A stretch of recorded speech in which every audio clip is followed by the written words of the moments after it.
only. Viewer discretion advised. If you haven't yet, hit the subscribe, like, and share.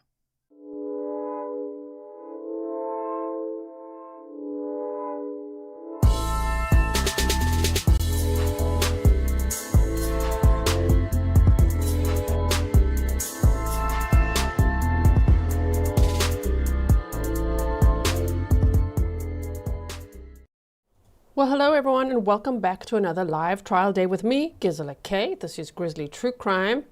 Damn, this clock is so bright behind me. Hold on one second. Damn, we're about to watch day 9 of the Brian Walshe trial happening in Massachusetts. And yesterday, at the end of day 8, the state rested. And we didn't even get to hear from the babysitter. I was upset about that. I really wanted to hear from the babysitter, but maybe because he pleaded guilty to lying to the police and the improper conveyance of a human body. I don't know if maybe they thought they have enough to show all the things he did after the murder and they need to focus on all the things, before the murder and in that time frame. I don't know, but I wish we could have seen the babysitter, right? Anyway, we heard from Anna's best friends yesterday as well, so that was interesting. And today the defense is supposed to present their case, and many of us thought, that he's going to take the stand. And rumor would have it, even in this live chat, because you guys are impatient, like I guess we all are, and you were lurking elsewhere. Fancy Boy is apparently not taking the stand, and I want to hear why. So, shame, he chickened out, everyone. So let's watch what happens today. Let's go forward here. Okay. Day 9, let's go.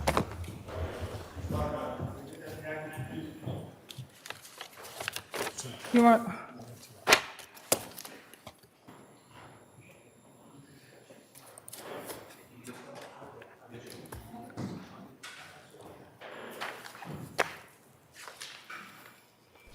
Welcome, everyone. Moderators. In the matter of the Commonwealth versus Brian Walshe. Moderators, patrons, members, subscribers, locals in chat. If you're from Massachusetts and watching with us, let us know. The defense was going to maybe call Brian Walshe Michael Proctor. Damn, former trooper. Imagine if they actually called Michael Proctor to the stand. Wow. And they had a whole bunch of DNA analysts as well that they were going to call. So let's hear. Fork Indictment 2023-0091, continuation of jury trial. Counsel is present in court. Counsel starting with the Commonwealth. Kindly identify yourselves for the court and the record. Good morning, Your Honor. Greg Connor for the Commonwealth. Good morning.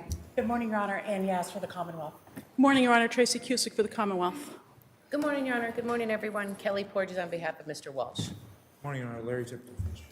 Morning. We need the defendant.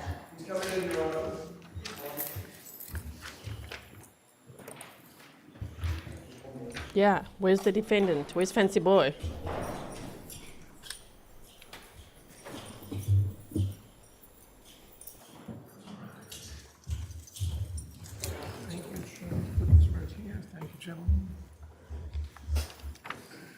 Your Honor, for the record, the defendant's present in the courtroom. Thank you. There Madam he Clerk. is with his red handcuffs.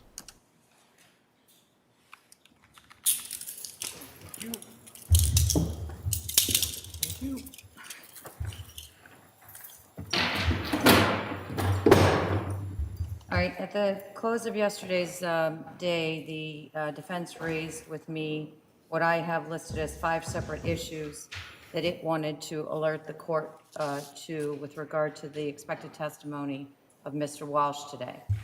As an initial matter, does the defense still intend to call Mr. Walshe today? We do not. You do not? The judge, you do not? What? And the way that Mr. Tipton said it. We do not. Oh, okay. Wave the white flag, shall we? Guilty. Okay, look, the burden's on the state, right? The defense does not have to present a case. But like, really? You're going to give that opening statement and say that Anna, died from a sudden, unexplained death in the bed and Brian nudged her like 3 times and then she just fell off the bed. Okay, and then your client is not even going to take the stand? Mr. Chatterbox Fancy Boy is not taking the stand. Oh my word. Did someone in the defense office read our comments? Come on, man. We were so excited. We all encouraged him. Do it. Do it. All right? Does that moot every issue that I researched last night? I apologize, Judge. No, I just want to make sure that the 5 issues that you raised and the issue with regard to the plea are no longer on the table. All right. I will conduct a colloquy with the defendant then now, and my intention is the defense intend to call any other witnesses. We are not. All right, then we'll close tomorrow. We'll do the charge conference immediately after the rest of the day. Let me just put in the... Sorry, what? We want closing? Okay, no. I object. Judge, hello, sorry. Closing arguments tomorrow. How about after lunch? How about now? Because I am ready to deliberate. It'll take 5 minutes. Okay. Record. So the record is complete. The Commonwealth previously, and I ruled on this at the side of the bench previously, the Commonwealth previously asked this court to exclude the defendant's plea of guilty. And I guess the only way that would come in at this point is if he were testifying. But I just want to put in, to the extent that I previously disallowed the defendant to go there with any other witness, and I frankly don't recall if I have previously, I want to put in the reason why I excluded that testimony now. The Commonwealth did file a motion to eliminate to exclude evidence that the defendant pled guilty to misleading the police into Anna Walsh's disappearance and improper disposal of her body. After consideration, I allowed and still am allowing the Commonwealth's motion for 2 reasons. First, the defendant has failed to show how such evidence is relevant to the remaining charge of murder. And I specifically acknowledge that I read this morning the defense's motion to admit the evidence of his guilty plea, which has been docketed as 216. That was filed on December 11th, 2025, this morning, I believe. I have read it, but it doesn't do anything more than to set forth the elements of the crimes of murder. Based on defense counsel's opening statement, it appeared that the defendant was going to testify in this trial. And at that time, he could have made reference to his plea if I so allowed him to. But whether or not he is charged or pled guilty to such actions relating to his prior plea of guilty before this court is irrelevant to whether he murdered his wife. Second, the inclusion of the evidence of the defendant's guilty plea on the 2 charges would risk the introduction of extraneous factors as part of the jury's consideration on the murder charge. As explained by the SJC in Commonwealth versus A Juvenile, 396 Mass 108, 112, it's well established that a jury's verdict must be based solely on the evidence in the case without regard to the possible consequences of their decision. And there's a specific instruction in my draft jury instructions that addresses this. Continuing with this case, the role of the jury is to make findings of fact and determine the guilt or innocence of the accused without regard to probable punishment. To inform jurors of a sentencing consequence of their verdicts is to invite a results-oriented verdict and possible deviation from the basic issues of the defendant's guilt or innocence. I also cite to Commonwealth versus Sanchez, 70 Mass Appellate Court, 699-701, 2007. While the defendant here is not seeking to enter evidence of the possible consequences of a guilty verdict on the murder charge, the rationale behind the holding in A Juvenile applies with equal force. If the defense was permitted to tell the jury that he pled guilty to the 2 lesser charges, there is a risk, substantial risk, that the jurors will consider the defendant's impending punishment on those charges when determining his guilt on the remaining murder charge. Indeed, the defendant has not offered any other rationale for the entrance of such evidence. And as was stated in Commonwealth versus Ferreira, 373 Mass 116, 124, 1977 case, the jury's function is not to weigh possible verdicts with an eye towards dispensing mercy in certain cases or imposing heavier penalties in others. Rather, the jury's function is solely one of fact-finding with respect to the legal standards regarding innocence or guilt. Accordingly, the defendant is not permitted and has not been permitted to put evidence before the jury of his prior guilty pleas in this matter. If I look pissed off, I am, okay? But what the hell? We thought, right, we can't like him any less. I like him even less now, you freaking chicken fancy boy. Didn't even take the stand, really. At least get up there. Come on, con man. Get up there and tell us your side of the story. That was one crazy defense opening statement. And they really boxed themselves in to that defense. It wasn't like there was New Year's Eve party and they had champagne and there was a struggle. They were fighting over something when Jemuti left, and then Anna fell and hit her head. That would be more believable. Huh? If I was on the jury, I'd be like, that could be possible, actually. Maybe then he panicked and I don't know. Still, you're not going to dismember anyone from panicking, okay? Anyway, but let's say that would be way more plausible than he went downstairs to clean the kitchen early morning hours of January 1st. Yeah, right. And then when he came back to bed, Anna was just dead. Please. Already there, I feel like the defense, shame. Shame, guys. Should have waved the white flag there already, okay? And Madam Clerk alerted me to also file this morning 321, pause, the Commonwealth supplemental motion to eliminate to exclude evidence of the November 2025 guilty plea, which I will concede I did not read because I just got it when I stepped on the bench, but I'm not sure it makes a difference in light of my ruling. It's moot at this time, Your Honor. Thank you. All right, is 216 something you filed earlier? Why does it have this number? No, that's my error, Judge. That's my error. I corrected it on the original. It should be 318. It's my poor vision. Okay. So just so the record's clear, when I said a moment ago I did review what the defendant filed this morning. It's just not 216, it's 318. All right. On the docket. I'm not amused, Brian Walsh.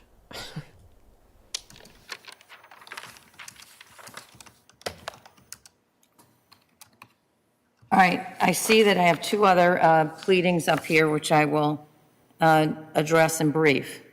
One of them I was going to address anyway. It's in substance, maybe not exactly as it's presented. Those are items number 319 and 320. Let me talk about 319. I haven't read it either. It's a motion to prevent the Commonwealth from basically, I believe, an attorney Tipton, you can, or Porges, you can illuminate me greater, but you don't want them saying he promised you something in the opening statement that he didn't deliver.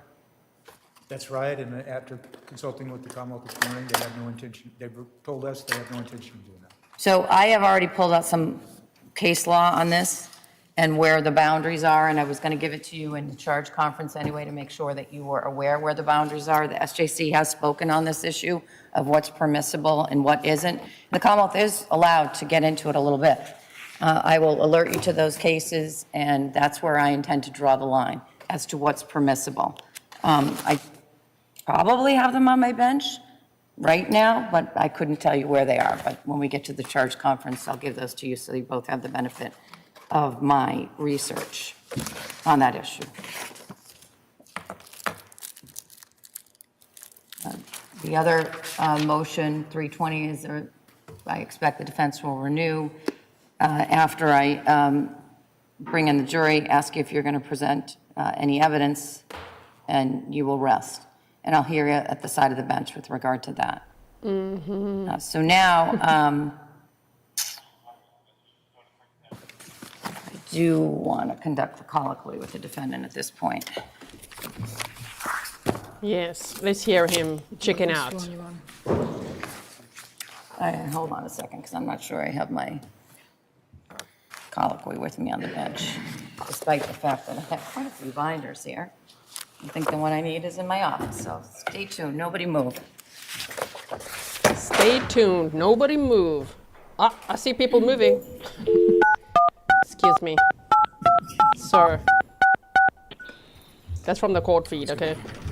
Welcome to Zoom Government. Oh my. Oh my. No, no. Stop that. Stop The it. meeting. Stop that immediately. See, Taylor, thank you for being a member for 15 months. You said justice for Diana Walshe. Yes. Yes. We're like a day away, haha.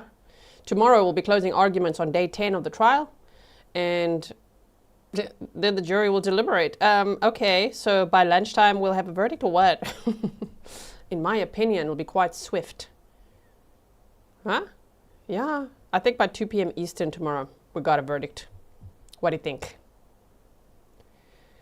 Okay, now it's just silent. Right. Yeah, Brian Walsh. After all that, why don't you just plead guilty to all three then? Wasting everyone's time.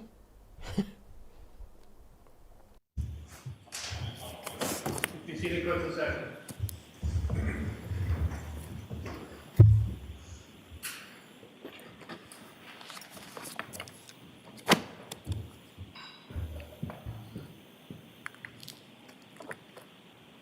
Madam Clerk. Thank you, Judge. Mr. Walsh, if you could stand and raise your right hand, please. Do you solemnly swear or affirm the testimony you shall give in the cause now in hearing shall be the truth, and that you shall give all true answers to all questions as put to you by the court in the cause now in hearing, so help you God? I do. Thank you. Excuse me. You can be seated. I just didn't, was wondering if you were asking me if I wanted him over on the witness stand. I do not.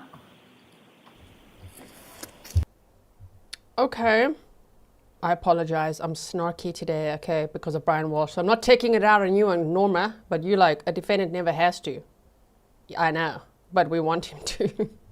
Of course he has a right. Do I care about his rights right now? No! Get on the stand. Get your ass up there. Come on. Tell us your stupid story. You know? Okay, we would like to see you do it, fancy boy. Mm-hmm. You're the con man. So try to con everyone. Let's see how that goes. And especially, you know what sucks is when they don't get on the stand and liars and con men like this. Oh, we miss out on the cross-examination. Come on. Remember Donna Adelson? Can't decide. Mrs. Adelson, you must choose. And eventually she's like, I'm not gonna. Come on, man. We want to see Georgia Keppelman cross-examine her ass. Same here. It would have been so good, you know? Thank you, Ginger Minx, for the delicious coffee. Clearly, I need it today, just to cheer me up. Thank you so much.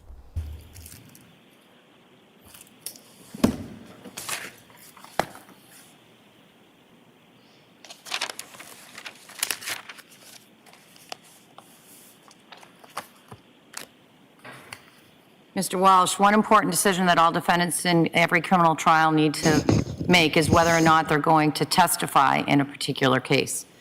You have an absolute right to testify at this trial, and your right whether or not to testify is solely your decision. This means that you are not required to take your attorney's advice. I'm sure that your attorneys, Attorney Tipton and Attorney Porges, have told you that if you do testify, the Commonwealth has the right to cross-examine you. That is the right to ask you questions. If you do not testify, and you and your attorney request me to do so, during my final instructions to the jury in the law on this case tomorrow, I will tell the jury that you, like all persons charged with a crime, have the right not to testify, and that the jurors may not speculate about your decision not to testify. They won't speculate. They know it's a fact that he's a coward who can't even get up there. Spineless creature can't even slither up there to the stand and actually just try to sell a story after all this. Really? Really? Wow. Okay. And let me ask this. Who do you think influenced his decision? Do you think baby boy over here can make that decision all by himself? Oh, hell no. I want to hear the jail calls from last night. I'm suspecting the mama. Diana Walshe was like, don't do it. Don't you get up there. No one's going to believe you, okay? And he's like, I'm not gonna. Mm-hmm. Defense is like, oh, man. First, I'm going to ask you some preliminary questions. Sir, in the last 24 hours, have you had any alcohol or alcoholic beverages? No, I have not. In the last 24 hours, have you taken any prescription medicines? I have not. In the last 24 hours, have you consumed any legal or illegal substances? I have not. Is your mind clear here today? It is. Tell me in your own words, what are we discussing? Whether I'll testify or not in my trial. Right? And whether or not there was free-flowing champagne in the jail, there was not, Judge. I didn't have access to it. Have you discussed with your attorneys the decision about whether or not to testify in this trial? I have. And have you had enough time to discuss your decision with your attorneys? Yes, I have. Have your attorneys discussed with you the pros and cons of testifying and not testifying? Yes, they have. And do you understand what your attorneys explained to you about your right to testify? Yes.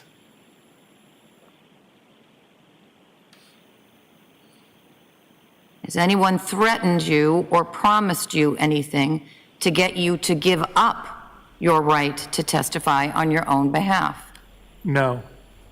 Only my mama. How much commissary are you going to get in prison? Don't get up there and embarrass me. Okay. Have you made a decision about whether you wish to testify at this trial? Yes, I have. And what is your decision? I will not testify. Look at his attorney's faces. Is any The mother was probably, I'm just speculating, okay? His mother was like, don't get up there and humiliate me, Brian. You are my only child. Don't you do that to your mother, okay? You'll be a good boy now and you stay seated, all right? Kelly Porges here is like, oh, so you're going to humiliate us? Well, great. Thanks a lot. After that opening statement that we all agreed to. You're not even going to get up there and explain yourself? Ah, man. party wish me to ask any further questions before I make my findings? No, Your Honor. No, Your Honor. I find that the defendant, Brian Walshe, freely, voluntarily, knowingly, and intelligently has waived his right to testify at this criminal trial, and that he's done so with the knowledge of its consequences. I accept his decision. We can bring the jury in. It's okay, Brian Walsh. Why don't you look back so you can wink at your mom and she'd be like, good boy. Well done. Thank you for sparing us from the humiliation that you are.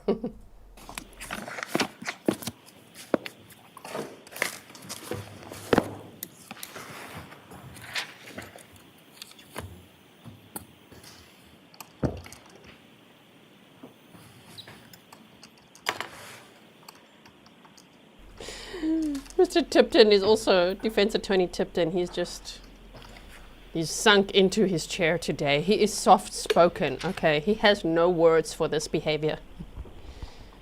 Brian Walsh, the walking disappointment.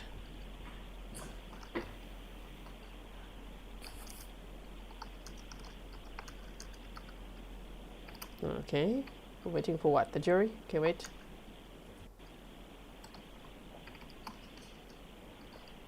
Here we go.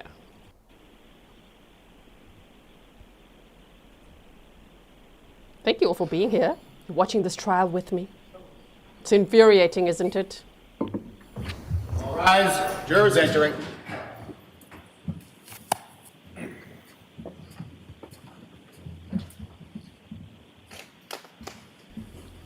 Defense attorney's body language. Oh man, this is gonna be bad.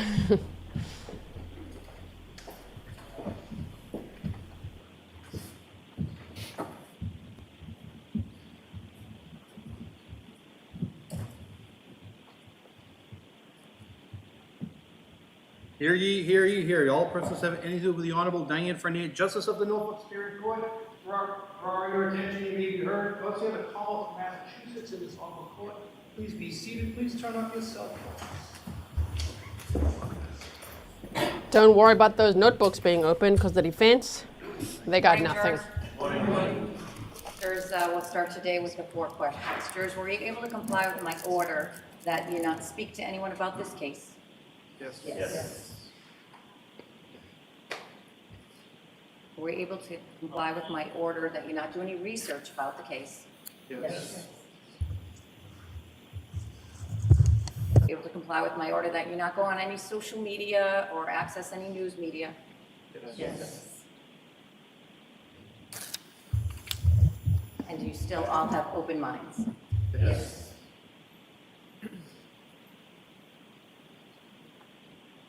With those 4 questions all answered in the affirmative, we're ready to begin today's work. Does the defense wish to call any witnesses in this case? We do not, Judge. Defense rests? Defense rests. All right. I'll see counsel at the side of the bench.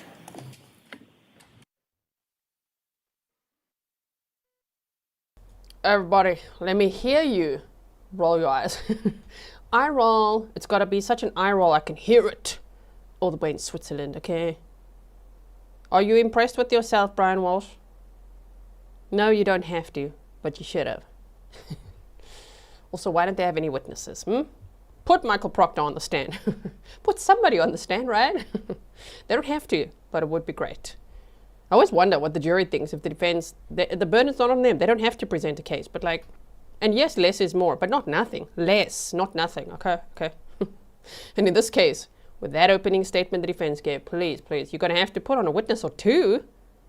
At least put this guy on there. Oh, he's not gonna. Okay, cool. Anyone else you got back there? No one? Wow.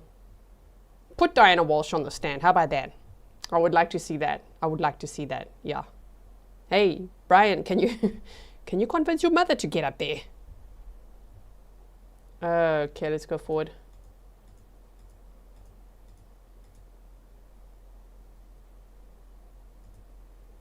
Defense is rested. JLR 57 said comments are too fast. You could just use your finger and just slow down yourself. You could scroll what you want to see, right?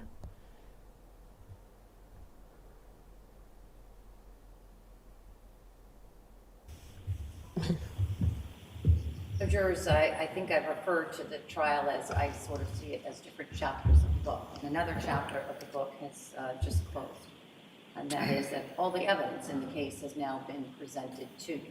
I remind you at this time, jurors, and I reminded you of this at the close of yesterday, the defense has no burden in this case and has no burden to produce any evidence at all. And that's because, as you probably are all very well aware at this point, the burden lies on the Commonwealth to prove its case beyond a reasonable doubt, and it never shifts from the Commonwealth. All right? So what happens next? What happens next is the next chapter we're going to go to as we move towards your deliberations is that really 2 things that happens interspersed. I'll explain. And the 2 things that need left to be done is I need to give you my jury charge, my legal instructions to you.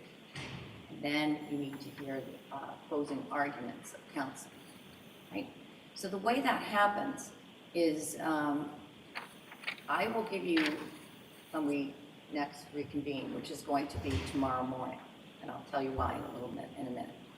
I will give you instructions on the law that's specific to the charge that's primed here, the charge that, the crime that is charged here, excuse me, murder. Then the lawyers will do their closing arguments. And then I come back and give you additional instructions. I call them more generalized instructions. So those 2 parts of the trial happen interspersed. A little instruction, argument, more instruction. That's going to happen tomorrow morning. And I try to be as transparent as I can in my cases. The reason for that is I don't just pull these instructions out of the ether, as you might imagine. There are instructions and guide instructions. And there, I get the input from the lawyers about what they're seeking. And that hasn't happened yet because we've moved at a pretty efficient pace. So I need to do that work with the lawyers today, and I will. And that's what we'll be doing today. What you'll be doing today is getting some rest and some sleep so you can be all rested for tomorrow morning. And I remind you, jurors, I'm going to send you off for the day. I remind you what I just checked in with you. I'm counting on you to be obedient to those rules right to the end, right? Jurors, don't speak to anyone about this case. Don't do any research about this case. Stay off of any social media, news media, and continue to have open minds as we finish these last chapters of this trial. Have a great day. All rise to the court, please. Jurors, close your notebooks and follow me. If I was on the jury, the looks I'd be giving Brian Walshe right now.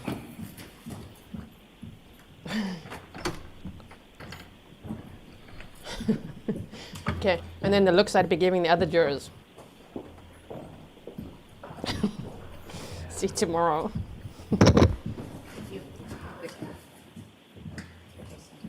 Thank you.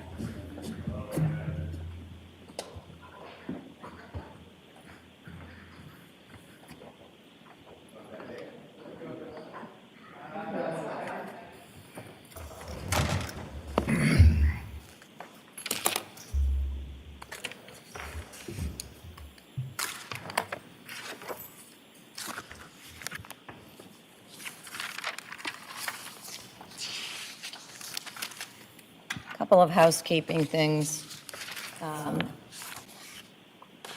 Yesterday at the side of the bench, we had a discussion about,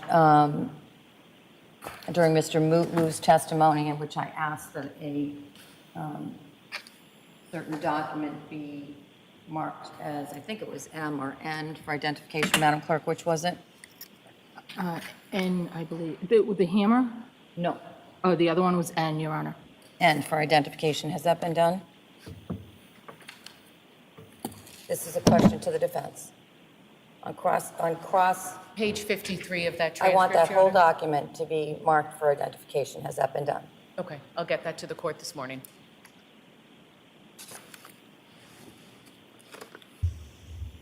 And just so the record is clear, as I understand it, that is a multi-page document of which Mr. Mootlu was asked to review a single page of, but it comprises a record of his police interview. Is that correct?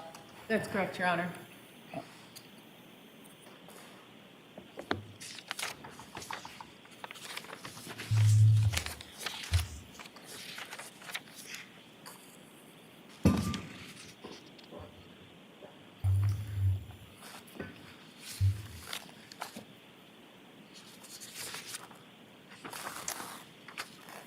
Are the parties ready to? If anyone just joining now, right, what happened? The defense has no case, no witnesses to present. Brian Walshe is not taking the stand. Jury came in, defense rested. Okay, jurors were sent home. That's a nice day for them. Okay, they can watch Netflix. No Grizzly true crime, nothing about the case. Go home, make some popcorn, on the stove preferably, and then chill, have a nap, see you tomorrow.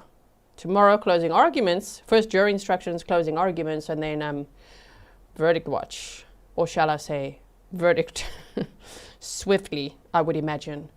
Okay, so they gone home. Now there's motions, sorting out the last few things between the judge and the counsel and a charging conference. So we'll watch that together, right?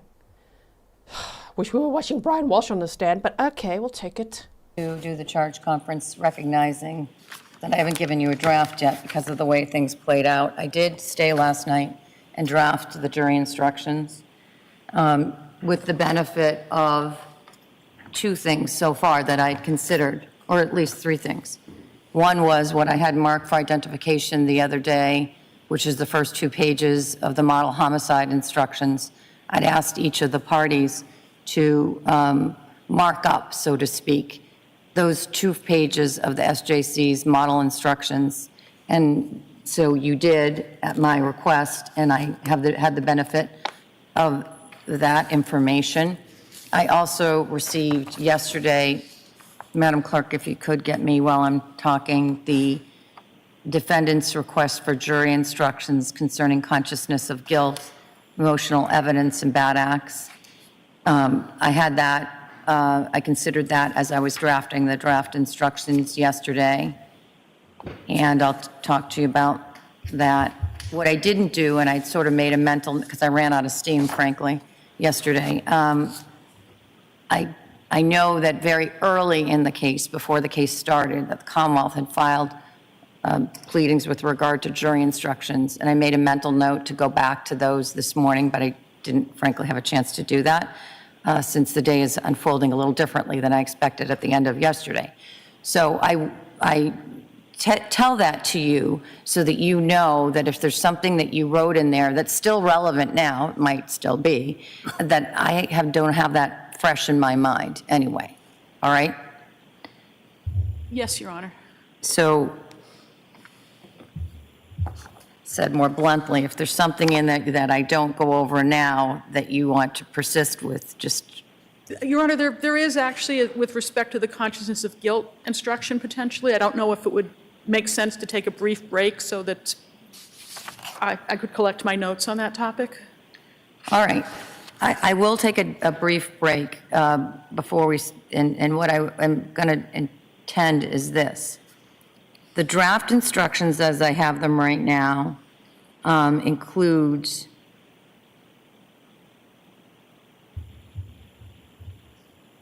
what I tried to do is, when I was scratching my head, saying to myself, why do they want this instruction in? I put it in anyway, and then I put it in italics, so that should be your clue that I'm questioning either why this is in here. For instance, the object of the killing must be a human being that the defense has asked for. Question mark, why are they asking for that? So the italics either means you asked for it, I'm questioning why you want it, be prepared to answer that question. Or in the instance of the instruction, I have instructions drafted right now for, and this is in part 2 of the instructions, impeachment by prior conviction, impeachment by prior inconsistent statement, and impeachment by prior bad act. And in particular, in the prior bad act, I took a swing at attempting to fairly describe the evidence that's been presented to the jury with regard to the defendant's bad acts. I tried to do it neutrally, but there may be other words that you like better. So those are in italics, even though the whole instruction isn't in italics.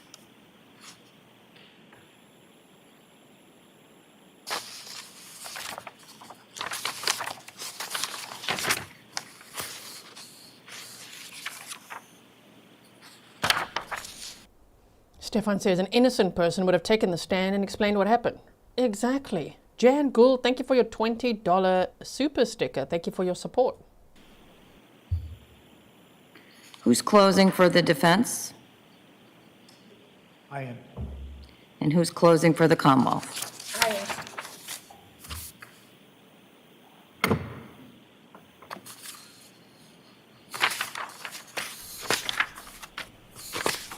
Closing arguments will be tomorrow.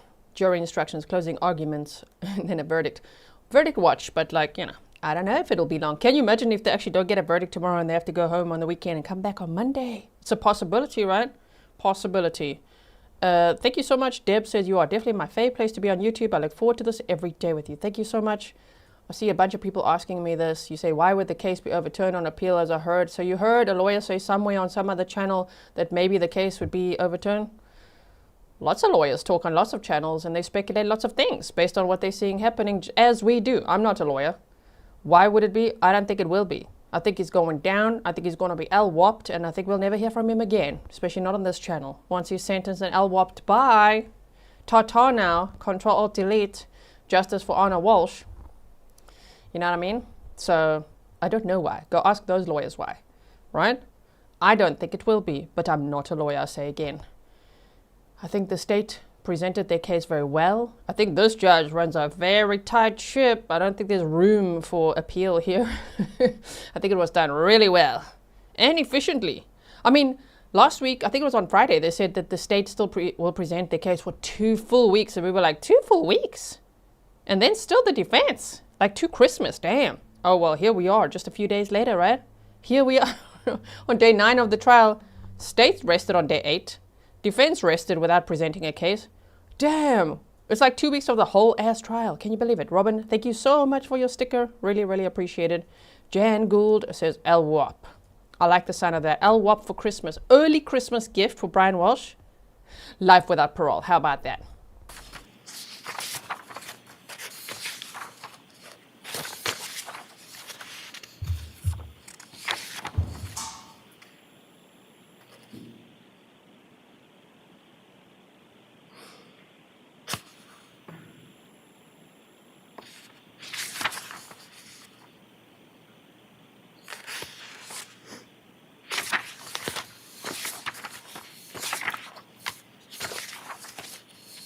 Oh, we're flipping pages. Okay.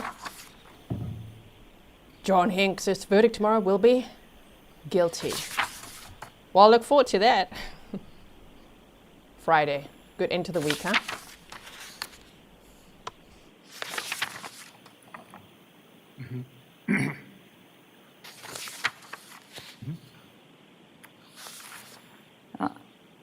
The address of the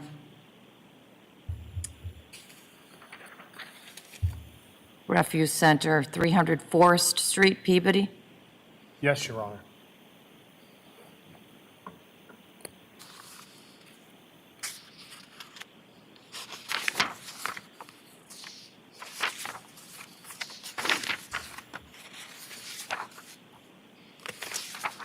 Not that Mickey said cancelling my coffee order.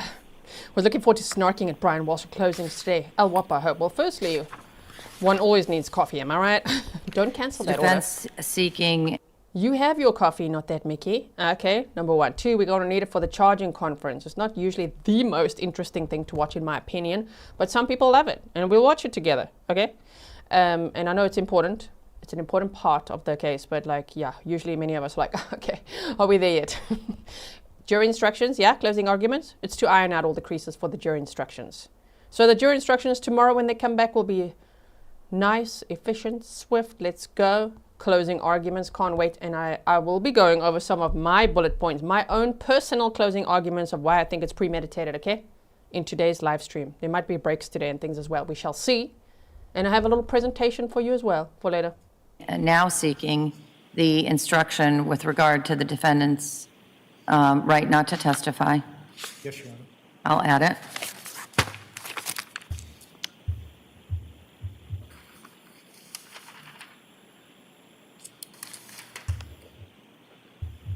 Kamal seeking a mode of instruction. Yes, Your Honor.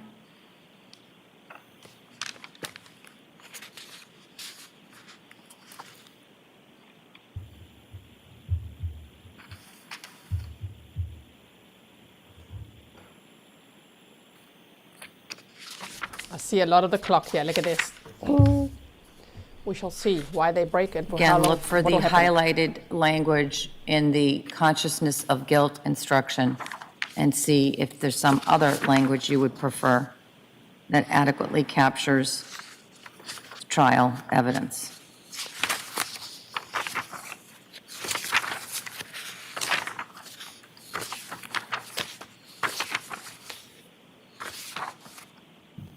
All right, let me propose this. I'm going to make those edits and additions based on the information that you just provided, and then I'm going to have Madam Clerk shoot you a copy of the draft instructions.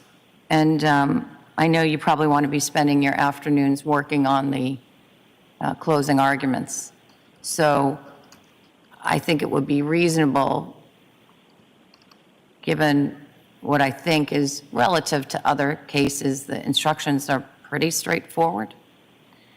By that I mean there also was a lot of agreement with regard to your submissions as to what you wanted in these instructions.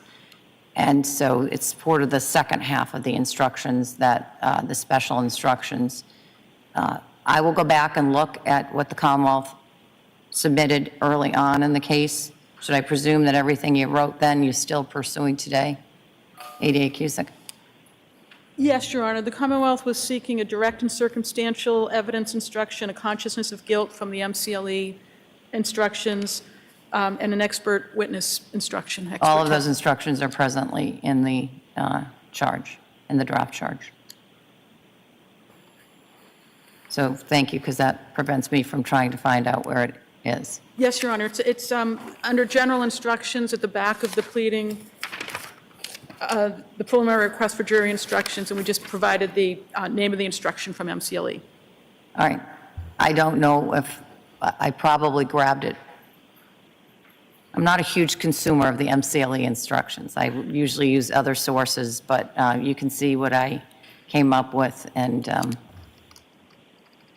you can tell me whether you disagree with it. But we talked about the consciousness of guilt instruction, and it does not, I've never given, as far as I recall, a version that put my thumb on the weight of the evidence. So it presently either says you've heard evidence suggesting, what page is it on? Hold on, it's on page 27.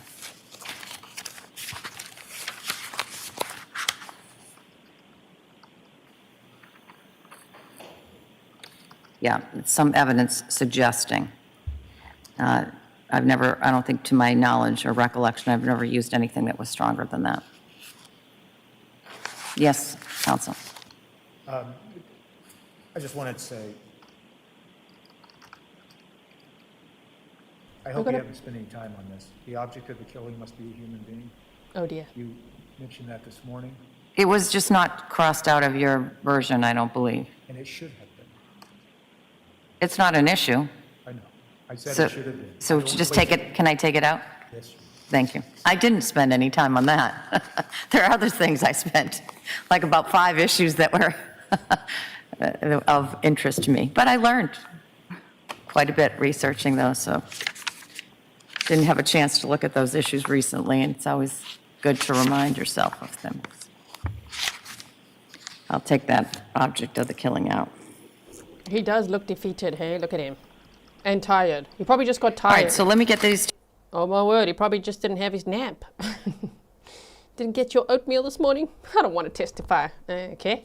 To you, and I'm going to suggest, what's it, 9:30? Does 11 o'clock sound reasonable? Yes, Your Honor. Gives you an hour and a half to stew on. I'm going to get them to you in about 10 minutes. I don't have much to change here from what I drafted. 10:30? Yes, Your Honor. Sounds good.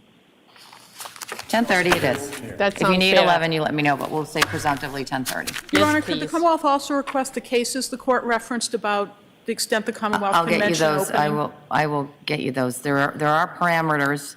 I looked at it about 2 or 3 days ago, maybe over the weekend, something like that. Again, something I hadn't looked at in a while, and it's always good to look at the law. But I'll get it to you. Thank you, Your Honor. All rise. Okay, so they're on a break. They said 10:30, which is 23 minutes from now. Perfect. Okay. So let's do our closing argument and presentation. Let me quickly refresh the feed so we can see when they come back for the charging conference. Welcome if you're just joining now. Brian Walsh will not be testifying. The defense presented no case. They rested, and then the jury was sent home. You could see on the banner what's coming up next, right? The charging conference. So tomorrow will be jury instructions and closing arguments. And right now, the judge and the counsel are on a break, going over what they're going to discuss at the charging conference, which is great timing for us because now we can go over a few things, right? Okay, so I'll do this and this.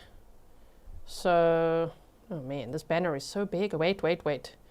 Let's adjust, shall we? We'll do it like that. Don't take up all our space, banner. Okay, so here we go. Did you know in the state of Massachusetts, what they do is the defense goes first with closing arguments, Somebody had emailed me also based on the Karen Reed trial, and I'm like, oh yeah, okay. So I looked it up. It says, in the Commonwealth of Massachusetts, the rules of criminal procedure mandate that the defense presents its closing argument first in jury trials, followed by the prosecution, and there's no rebuttal. Stop it. There's no rebuttal. Listen, state, you have one chance to summarize this premeditation, okay? And it's there, but you got to make it loud and clear. Diana, I know they know. I'm just saying. There's a lot of, it's a little bit like lost in all of everything we heard. I mean, even amongst ourselves, we're like, wait. I've asked myself several times, wait, but is there premeditation? Did they prove that at all? Even if it was 5 minutes, how did they prove that? And then you go over everything again, right? Okay. So, Brian Walshe charges. Let's first go over that. Number one, he's been a criminal boy for a long time. Okay. So, firstly, one of the crimes he was charged with was art fraud. And so we're going to go over what Gross Monster just asked. Has he been sentenced for the 2 charges that he pled guilty? Not yet. Not sentenced for that yet. That's yet to be decided. And the judge said, if he's acquitted of the first-degree murder charge, she'll sentence him immediately on the other 2. If he's found guilty on the first-degree murder charge, I think they'll set a sentencing date for all of it. And of course, there'll be victim impact statements and everything, right? Anyway. So back to his criminal history. Besides also stealing $1 million from his dad, cleaning out his house, selling his art, stealing his jewelry, trying to sell his car. Yeah, he wasn't charged for that. So there's other criminal activities that he's done, like forging his will. Tearing up the original will. Never charged for that. But never mind. Art fraud, charge 2018. He pleaded guilty in April of 2021, and then he was placed on home confinement. He was sentenced on February 20th of 2024 while he was in jail waiting for this trial. Okay, he was sentenced to 37 months in federal prison along with 3 years of supervised release and in order to pay restitution of approximately $475,000. Then, his other charges include, I'm just going to take these coffees away for a second, misleading a police investigation, obstruction of justice. So the 3 charges were misleading a police investigation, improper conveyance of a human body, and first-degree murder. On November 18th of 2025, as jury selection was about to start, Walshe boy decided, I'm pleading guilty on those 2 lesser charges. I think so that he thought, that's my move. We're playing chess now, right, state? You're going to offer me a plea deal, right? No, that did not happen. So he just pleaded guilty to the 2 lessers, and the state actually asked that the jury is not made aware of that. Interesting. So, misleading a police investigation, he pleaded guilty, and improper conveyance of a human body, also described as willfully removing, concealing, or disposing of her remains, and also described as disinterment, he pleaded guilty. First-degree murder, he pleaded not guilty, and so the jury will need to reach a verdict on only this charge, which is also why I think the verdict could be pretty swift, depending on how clear the state makes it that Brian Walshe premeditated this murder. And in my opinion, he did. And I would vote guilty for sure. Okay. Yeah, he needs to be LWOP'd. He's a criminal through and through. And of the worst kind. He's a dismemberer too. So the 3 boxes that will need to be ticked, the criteria that will need to be met, from what I've researched, and I'm not a lawyer, that's my disclaimer. From what I've researched, Uncle Google and I were working hard. The defendant committed an unlawful killing. Check. Yeah, I believe so. I think they proved that. He definitely killed her. Even though the defense is like, she died in the bed. Okay, but then you didn't present a case at all. So I'm like, yeah, he definitely killed her. Okay, cool. Check. The killing was committed with deliberate premeditation, meaning the defendant thought about the killing beforehand and resolved to carry it out. There's no specific duration of reflection that's required, but the intent must be formed prior to the act. In my opinion, check. Especially after hearing from his probation officer. Ooh, that naughty boy was using that probation time. Oh my, okay, interesting. So anyway, that is one that they're going to have to reach a unanimous verdict on as well. These are the 3 criteria that they're going to have to go over to actually convict him unanimously on first-degree murder.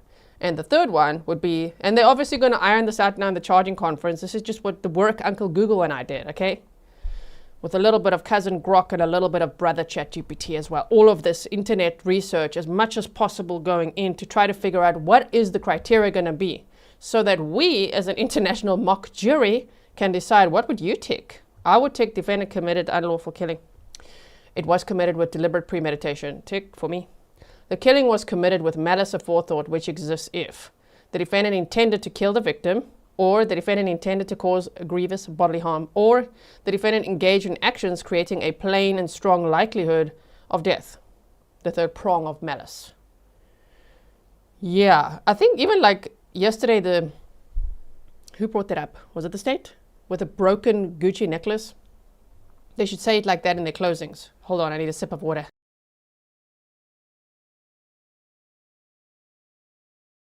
Okay, so yeah. Do you think the state met the criteria? If you don't, tell us, and tell us why. Okay, yeah, Stefan says cousin Grokken and brother ChatGPT. Just a little bit of extra input, okay? There you go. D has voted. Check, check, and check. Okay, nice, nice, nice. Okay, and you don't have to agree. Okay, if you're like, no way, they didn't prove any of that, say it in the chat and tell us why. And then I might have a rebuttal with bullet points. Okay, wait, let's see who bought a coffee. Where is it? There it is. Dawn Schaefer, thank you so much for... Whoa, you spoiled the mods with 10 delicious coffees? Thank you so much. Oh, my word. Mods, you're being spoiled today. Okay, misleading a police investigation. Now, I want to know how much time is this guy going to spend, okay, in prison where he belongs. Oh, for what he pleaded guilty to already, obstruction of justice, misleading a police investigation, lying, wasting their time and resources, max 10 years. However, if he's convicted on the first-degree murder charge, oh, that could be like enhanced to 20. The dude is he 50 or 53? I never remember. I think he's 50 years old. I think Brian Walsh is 50 years old. So there's already, if you get first-degree murder, wow, if you're guilty, LWOP, okay? So, misleading a police investigation, 10 years could be enhanced. Improper conveyance of a human body, max 3 years, which always shocks me. You know when they're like abuse of a corpse or like hiding a corpse is like couple months in prison and a fine, and I'm like, whoa, that's hectic. There should be like way more time, but never mind. Max 3 years. Okay. First degree murder, mandatory life without parole. We don't know if they're going to include a lesser charge on that verdict form. If they do, the lesser charge would probably be second degree murder, right? Manslaughter, second degree murder.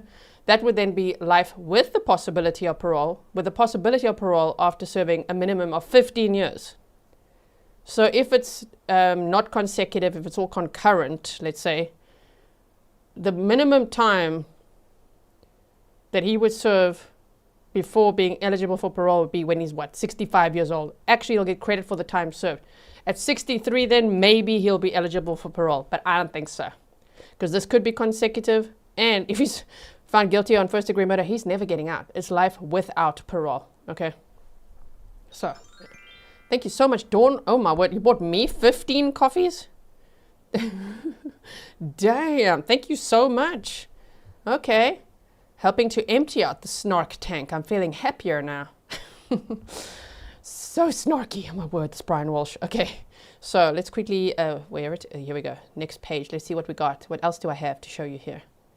Anything else? Oh no, this was just now, the timeline. Laurie, thank you for the coffee as well. Yeah, we've gone over this timeline and everything, all his Google searches and things. I mean, just let's pause on this one. Can you be charged with murder? Oh, Brian Walsh, you were looking that up on January 2nd. Why are you looking up the word murder if your wife just died suddenly in the bed? Because you're worried. Shame, you're an innocent man and you're worried that they're going to charge you with murder. Not once Googling, why would someone just suddenly die in the bed? Didn't Google that at all. Even on January 1st, let's go back here and see. Yeah, let's go back to this. How long before a body starts to smell? How to stop a body from decomposing? How to embalm a body? 10 ways to dispose of a dead body if you really needed to. How long for this one, oh my word. How long for someone to be missing to inheritance? There is the motive, in my opinion. I think Brian Walsh's motive is financial. More than jealousy.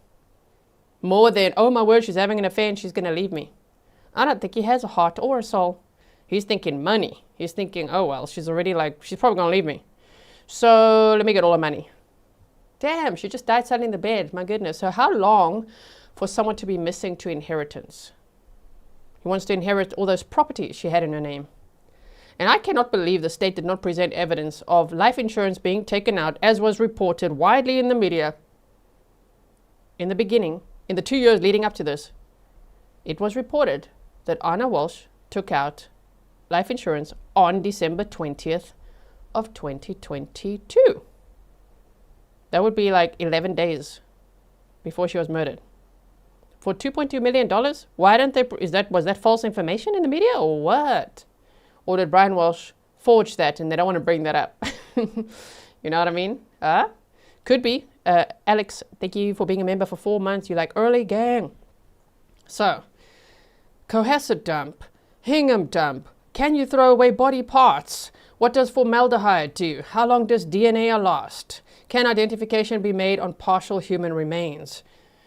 Dismemberment and best ways to dispose of a body. How to clean blood from wood and floor. Oh, and then the bedroom had like, the varnish was a little bit off. What the hell happened?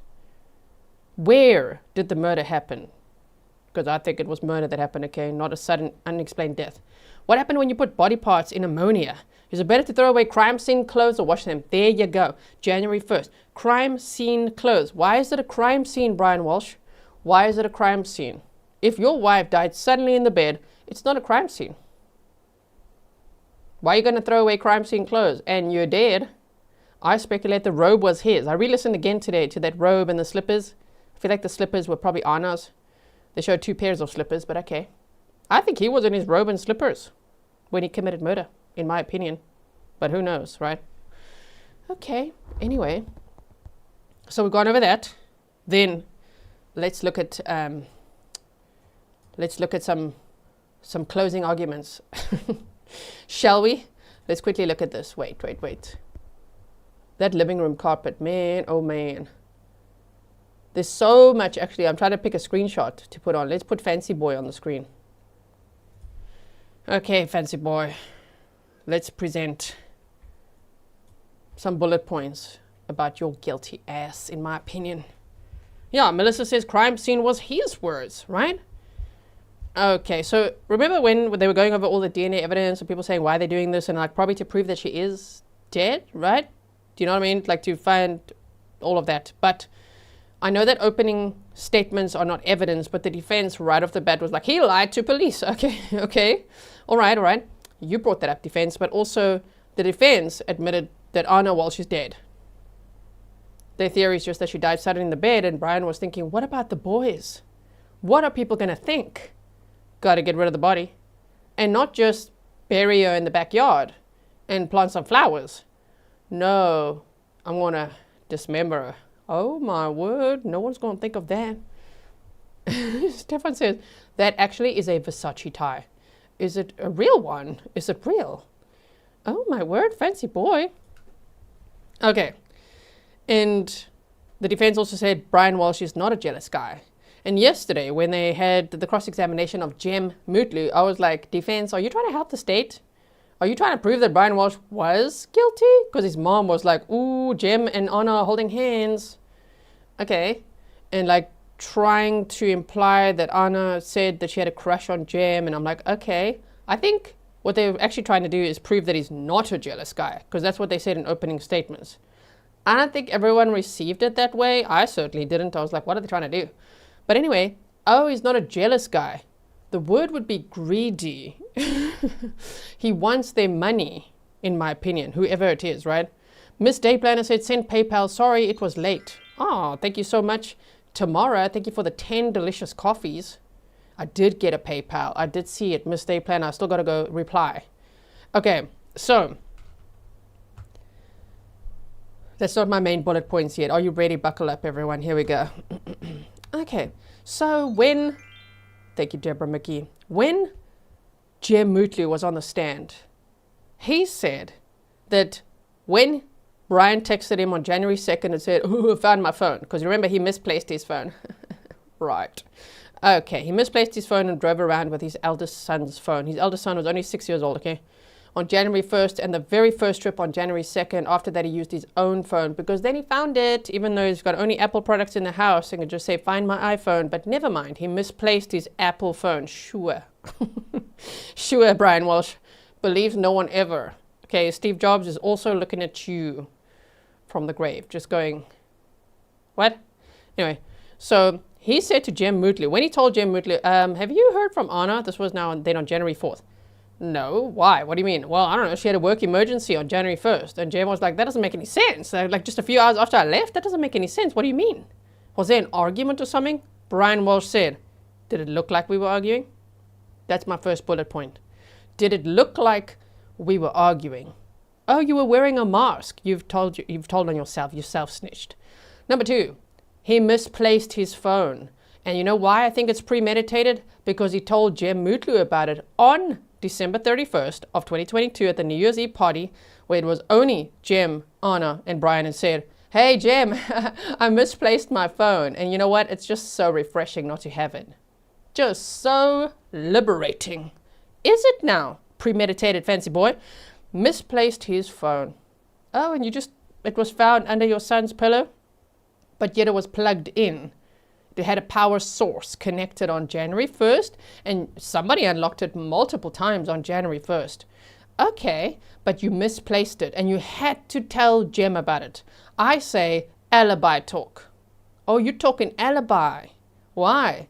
Because on January 2nd, when you, ta-da, found your phone, you're like, hey, Jem, I found my phone. We really did have a great time, huh? Thanks so much for coming. Didn't talk about Anna being missing at that point. Number 3, pre-murder Google searches.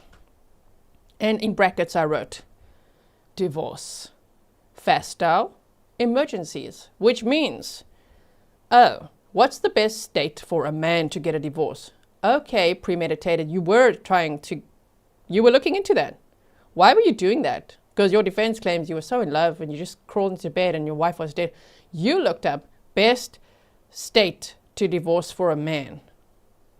So I would assume he knew, my time is up, man. Anna's had enough of my ass. And so looking that up is part of premeditation for me, you know. Secondly, he looked up William Fastow on December 25th of 2022. Why?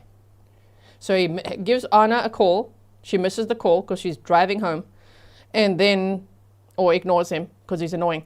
Okay. Then he Googles plane crash, Christmas plane crash, and Anna Walsh found dead. Okay. He's already premeditating what that could be like. I think he's fantasizing, in my opinion. And you're Googling the guy that you certainly expect she's having an affair with, because your mother is telling you, I went to a psychic and she tells me your wife's having an affair. And then the timeline tells us his mother hired a PI, a private investigator, on December 27th. I don't believe that. I think it's way before that. I think it's weeks before that. And I do think the mother is a meddler. And I do think she hired a PI. And I do think he had evidence that Anna was having an affair and having a great time in DC. So, divorce, fast out, and then emergencies. He Googled, this is pre-murder, work emergencies that Anna's company had before, that Anna had dealt with before. Premeditated. Because January 1st, he's like, oh, she had a work emergency. And he had knowledge beforehand what that could be, what that could look like, that it is a possibility. Okay, so pre-Google searches. So we've gone over, did it look like we were arguing? Misplaced the phone, and pre-Google searches. Then we've got post-Google searches. Crime scene, the words crime scene clothes. Should I throw my crime scene clothes away? He Googled the word murder on multiple occasions. And inheritance, there's the motive, in my opinion, premeditated. Okay, so he also went and bought himself some new pants and a belt at TJ Maxx, which we saw surveillance of. The next point I have is his probation schedule. Very sus, in my opinion, especially January 1st's plans. Why? Because on December 22nd, he had scheduled his little week for the next week. And he had told his probation officer that he would be going to see his mother. Wait, sorry, I'm going to flap pages quickly. Wait for it. January 3rd, not that one. Probation officer, yeah, it's going to be here. He submitted a request on December 22nd of 2022 to return his mother to her home between 3 p.m. and 9 p.m. Okay, he was not allowed to do any unapproved stops. Now, here's the thing. His mother did stay with him at some point. And while many people are saying, well, the mother wasn't there for New Year's, I would like to say, how do you know that? We don't have definitive proof that she wasn't there. Because one of Brian Walsh's original stories to the police was that his mother was there. It doesn't mean she was celebrating. Jem didn't see her, but she could have been sleeping. She could have been in her room. How do we know? Jem didn't see the other two kids. He only saw the eldest. So I don't know where the mother was or when she left. I would speculate she was staying at the house all the times Anna wasn't there. And maybe she left on the 30th, the morning of the 30th of December 30th, 2022, before Anna arrived for the New Year's time. She was supposed to be there from the 30th to January 3rd of 2023. But that probation schedule, he was supposed to take his mother home. Thank you, Deborah, for the coffees. On January 1st, driving her home, but he botched it because he told the police in the morning he was going to take her home, but then also that she drove herself home. But then he in the afternoon went to that area anyway. But there's more. He also had made a reservation at a noodle bar. Thank you, Folk Therapy, for the coffee. He made a reservation at a noodle bar, a fine dining noodle bar near his mama's house. So I don't know if he was wangling his probation schedule, meaning his mother went home, he didn't update his probation officer, and so he thought, you know what I'm going to do? Make a reservation there and take my wife there to the noodle bar on January 1st. But that didn't happen. So either it's alibi or he was naughty and didn't stick to his probation schedule. But either way, you know what he did instead? He used that time. He knew he had that time. It was scheduled to go to Swampscott. And you know what he did? He went to Swampscott. And that's where he shopped, at the Lowe's. He first went to Vinnan's Liquors and threw something away, which I would assume are his crime scene clothes. Then he, unless his crime scene clothes was the robe that we then saw, then he threw it away on January 5th. Okay, he threw something away on January 1st. And then he went to Lowe's and he went to the CVS and we did some shopping and shoplifting, right? And let me quickly see something here. I just want to see quickly something from January 1st. Hold on. January 1st. So 3 p.m. to 9 p.m. he was allowed in the area. I don't think he saw his mother at all. So the probation schedule shows to me some premeditation because he used that time that he scheduled, maybe knowing his mother wouldn't be there because his mother and Anna were rarely in the home together by the sounds of it. I don't think his mother liked Anna and I don't think Anna liked his mother. Okay. So it's just part of the collective evidence, right? Nothing is like a slam dunk, but put it all together. Hold on. Listen, voice box, you better comply with me. I've got bullet points to go through. Next, the kitchen knife. Oh my goodness, what the heck is going on with this freaking kitchen knife? Bro, you're going to throw away everything but this. This is going to be in your kitchen. The thing that was reported widely in the media, that they found a damaged kitchen knife in the basement. No, they didn't. They found the knife in the kitchen above the refrigerator with all these bottles of hydrogen peroxide. He shoplifted many of those. But you're going to have this knife with blood on it. It tested positive for having blood on it. Why did you keep that? Why do you have that? Why does it look like that? What did you do to it? Did you put it in the ammonia you bought at the Stop and Shop? Why? Is this how you hurt your thumb? Is he going to say that this is the knife that he used to prepare the lovely meal that he made for them on New Year's Eve? Just going to check what's going on here. Okay.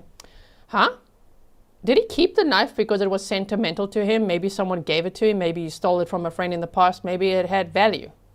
Either way, he destroyed this knife, but kept it. You're going to throw away the hacksaw, the hatchet, the hammers, the snips. You're going to keep the knife and you're going to keep it in the kitchen? With your hydrogen peroxide? Bro. Now, I don't know if that means premeditation, but it certainly means you're hiding something. And you're hiding a knife. And it's very sus. And then you made dinner. Some have even speculated in our chat, what if he drugged her, spiked her drink, something like that. I don't think so, based on her Gucci necklace being broken, all the blood on that carpet. I don't know what that hole in the ceiling's all about. He could have just, it didn't look like his foot went through, like he told the police and the landlord. But like there's just a couple of things in the house that make one think. We don't know exactly what happened, but it makes me think there was a chase on that lower level of the house where the kitchen is, the living room, all that, not the bedrooms. And that Anna died a violent death, right? Angela M. Williams, thank you for buying the mods 5 delicious coffees. Okay, next, we've still got a few points to go over here. My next bullet point is inheritance or financial motive. The jury doesn't know this part, okay? But we do. We went over the documents on some of the days and it's all timestamped for you. He was estranged from his father from 2009. And his father died in 2018. But when his father died, Brian Walshe just appointed himself the executor of the will, even though there was a will. Brian allegedly went there and destroyed the will and made himself the executor, claiming there was no will and I'm the heir to this throne, basically. Went in there, stole things from his dad's house, jewelry, art, even wanted to sell his car, put his house on the market, till a family member, Dr. Thomas Walshe's nephew, intervened. And Brian didn't get any of that besides stealing things from his father's house, right? But what I found interesting is the letter that Brian wrote to the court was that he wanted his father to come live with him and Anna so they could take care of him in his golden years. He called it, like in his, frail age, because he said he was very sick. And he was sick, apparently, and had survived a stroke and all of that. So he's like, he was going to come live with us. And Brian was planning a property with a little in-law unit for his father to live in. I think that there's criminal intent there, in my opinion, that he wants to kill off people that he can benefit financially from. And I think there's a pattern of that. Because, and I'm speculating, his mother, he also said was going to live with them. That's what the lease was about in this house. And remember, she's being sued by the landlord for damages. Yes. And so his mother paid up front for 6 months. And he said the plan was for her to move in with them and so he could take care of her. And why is that important? Because his father had a lot of money. His mother apparently has a lot of money. I suspect that he has a lot of financial motive and there's a pattern of that. Even if you look at the fraud case, right? Ken Hubble said the only one that could save was himself. He had to get up there and explain things. He was the only witness, right? And he didn't even do that. Okay. So, to me, if I was presenting closing arguments, I'm going to look at that. And I'm going to look at him boldly spending money on Anna's credit card, which I think was a work credit card, to buy sports memorabilia. He didn't give a F at that point. He was looking up divorces, he was busy with his corn buffet, and he was spending her money recklessly when he didn't have any. There's no point for him to do that. Okay.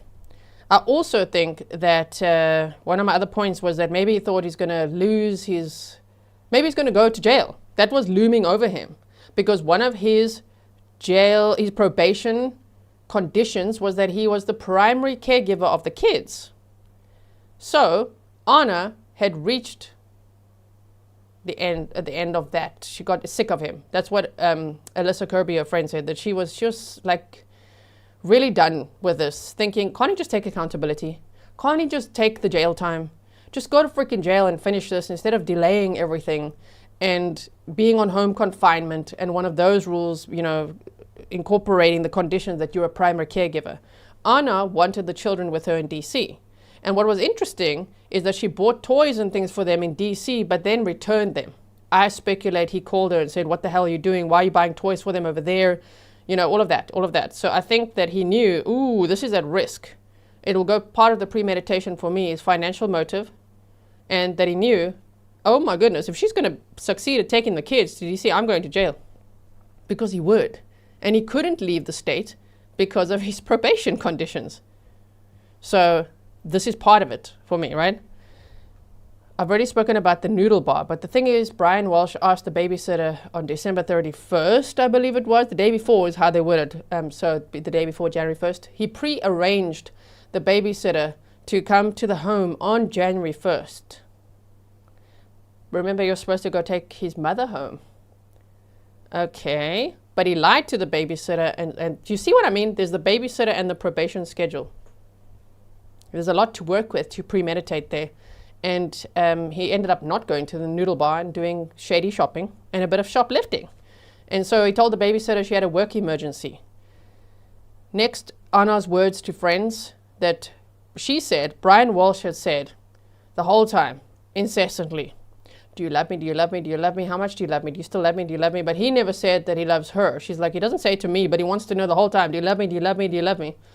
And then she admitted to a friend on December 29th, and her friend Alyssa said she was like distraught. She was not her usual self.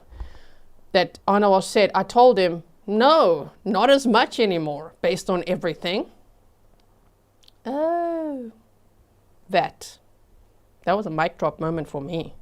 As part of this collective premeditated evidence. Next, Anna invited Jem over on December 29th. I don't know if that's what Brian Walsh envisioned. Because Anna's like, please, you've got to come. And she was talking to Jem for 45 minutes on December 29th and telling him about marital problems. So she said there were cracks in the relationship. There's marital problems. Please come over for New Year's. Please spend it with us. So when Brian says, did it look like we were arguing? Hey, Jem, I misplaced my phone. January 2nd. Hey, Jem, I found my phone. I say that looks to me like premeditation. I'm also going to say, I'm speculating, is there premeditation here? Did the state prove it? They just got to put it in bullet points, right? The trial run of Anna missing. Okay, why do I call it that? Oh, on December 25th, what he does is he calls Anna.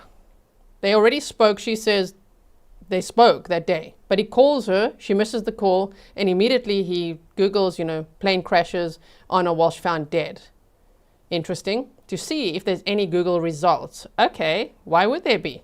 Next he does, he calls her friend, who's also a work colleague, Alyssa Kirby, and then says, hey, I can't get hold of Anna. Do you know where she is?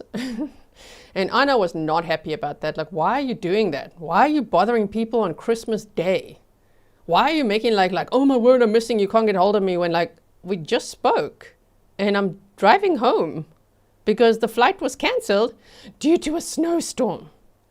I would like to speculate he was test running the whole she's missing, because he then texted that same friend on January 2nd and said, hey, I know we did this a week ago, but I can't get hold of Anna. Do you know where she is? I think he was softening, desensitizing that friend to her being missing and doing a trial run. And that is what he then used as a strategy on all the other friends, saying, hey, haven't heard from Anna. She had a work emergency. And why did he even speak to that friend? He texted her on January 2nd, and then he spoke to her on January 3rd. Oh, because Anna was expected back in Washington, D.C. on January 3rd. But William Fastow only on January 4th.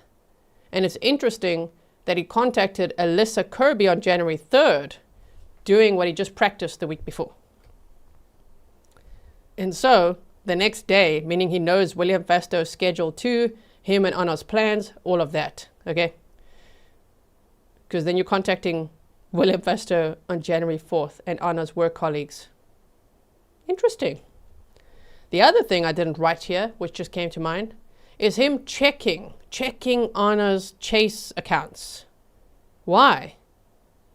Well, he was checking what she was up to, especially when she traveled to Serbia to visit her sick mother. And he knew she had a flight booked that was charged, and that she went to Dublin, Ireland, and lied about it. Meaning, didn't tell him, I'm going to Dublin, Ireland with William Fastow, my boyfriend, and then I'm going to visit my mother. He knew. And so, as much as the defense says he's not a jealous guy, he dismembered her. I think he's a jealous guy, okay? I think the dismemberment tells me he's a jealous guy. That's a lot of rage to dismember your wife and throw her away in pieces in the trash. And not just her body, her clothing, her bag, her jewelry, her watch, her lipstick, her car keys, her everything. Everything gone. He wants to get rid of her. He wants to basically bleach her out of his life. You know what I mean? Okay? They're still not back yet, okay? Then, I've already spoken about trying to avoid jail time. Anna was sick of it. I think she was like, oh my word, you're making it that I can't have my kids with me. She's got a new man. She wants her kids with her.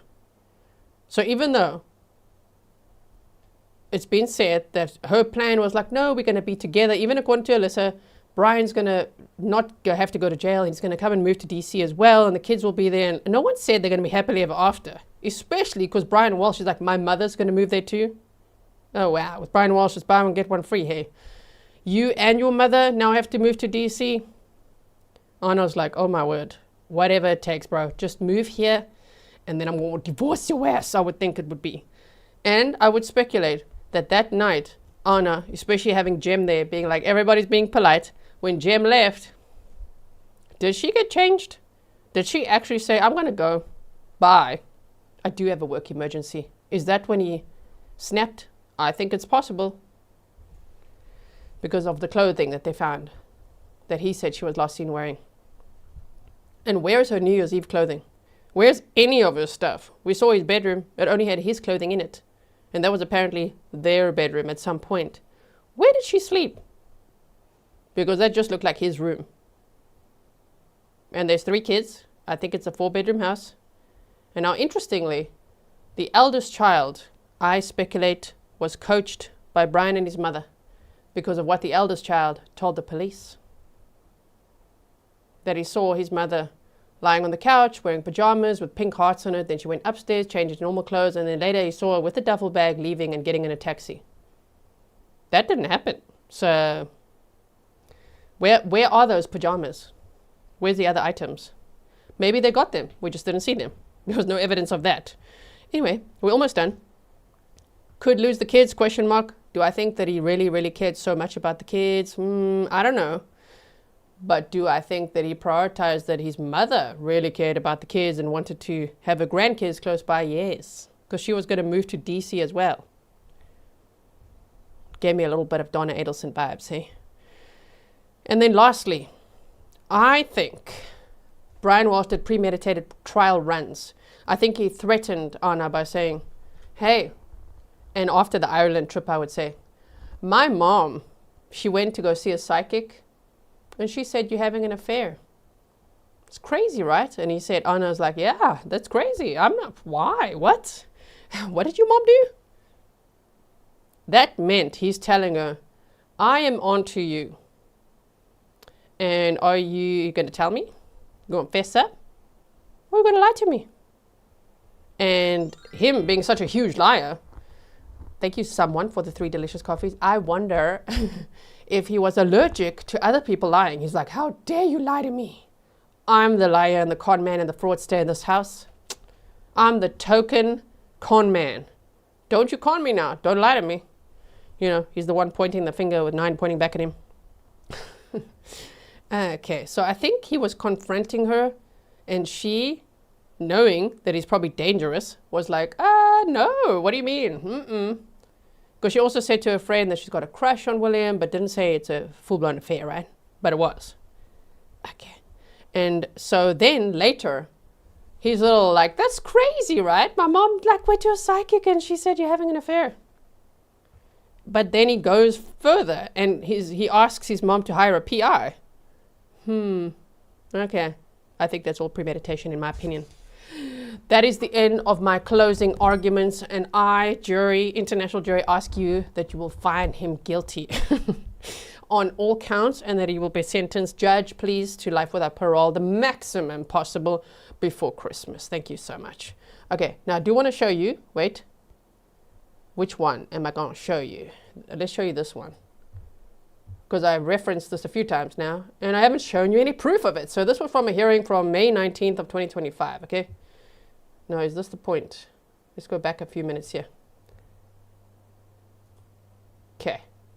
Yes, the background noise isn't included in the transcripts. Is not or is? Excuse me, is not, Your Honor. Okay, hearing from May 19th of 2025. We listened to a previous hearing, and it's about what the kid said to the police, the eldest. How long did that interview go on for? About an hour. Did Mr. Walsh ask to take any breaks during that interview? No. What was his demeanor like during that interview? He was calm and cooperative. During that interview, what did he say that his normal contact would be with his wife, Anna Walsh, while she was working in Washington? A daily contact. During the interview, did you have the opportunity to ask him whether or not Anna was contemplating suicide? Yes. And what was his response to that? She wouldn't do that. What, if anything, did he say she was unhappy about? Stress from work and distance. And was he asked about extramarital affairs on either side? Yes. What did he say? Neither of them had extramarital affairs. Did you ask, or was he asked on whether or not, if they had had an argument the morning she left January 1? Yes. What was his response? There wouldn't have been enough time that morning. What do you say the biggest argument they had had recently was? She had a 2-week vacation scheduled, and instead of coming home, she was in Belgrade visiting her mother. Now, did he say what was causing stress in their relationship at this point in time? Yes. What was causing stress? The distance, being away from the children. And in addition to We're getting to the part where they ask about the children. I think it's coming up soon. the distance, were there any other stressors in their relationship? Prior legal issues. So he told you that he had another criminal matter going on? Yes. What did he tell you as far as his last contact with his wife, Anna Walsh, was? He was in bed sleeping. This would be the morning of the 1st. She gave him a kiss goodbye, went downstairs to get dressed and leave for work. And did he tell you what his oldest child told him was his last contact with Anna Walsh? Yes. What did he say his oldest child told him? He said the oldest child was on the couch with an iPad, and Anna Walsh had come down, said goodbye to him, and then left in a vehicle. However, that car did not come up the driveway to the house. Now, during the interview, who asked to look through the defendant's phone? Trooper DeChico. What did he say? He asked to look through the contents and download the phone. Now, when he asked to look through the phone, what was the defendant's response? He said, "Let me get this straight. You want to download all the contents to my phone?" And what did Trooper DeChico say in response to that? Yes, all of the contents. And what concerns did the defendant have after Trooper DeChico said that? His prior legal issues. And And I want to show you another one. So we heard a little bit about that morning. Hold on. There's more on this one. I'll link these for you. Hold on. There's another one. Which is this one here. Okay, different detective testifying here. Recognized that it was malfunctioning or broken, not working properly, and he had pajamas with red hearts. Yeah. What the child stated was that Let's go back a to little. our presence, myself and Detective Lieutenant Lopes asked him if he was willing to have us ask him some questions. Let me boost it. He shook his head in the affirmative without giving me a verbal response. Diana at that point asked him to sit on her lap while we held the conversation. And he's referring to the eldest child. Diana Walsh is holding the child on her lap. Okay, so let's just list. This is so interesting. Let me go back. I'm going to go back to 7 minutes, okay? And from 8 minutes 32, so 90 seconds, they get into it, okay? So this is what I've been mentioning here and there. I just wanted to show you. Eldest, that was documented as a missed call. And did you ask her about whose phone number that would be? Yes, I did. And what did she explain to you? She indicated it was the 6-year-old's phone number as saved with the name in her device, and that she had purchased all the three of the juvenile children, cell phones, Apple AirTags, and iPads. How long were you speaking with Diana Walshe before any of the children returned? I would estimate it 15 minutes or so. And which child did you wish to speak to? The oldest 6-year-old child. And was that one of the children that returned at this point in time? Yes, it was. And did you have the opportunity to speak to the oldest child? Yes, I did. Can you explain to us what occurred as far as that conversation?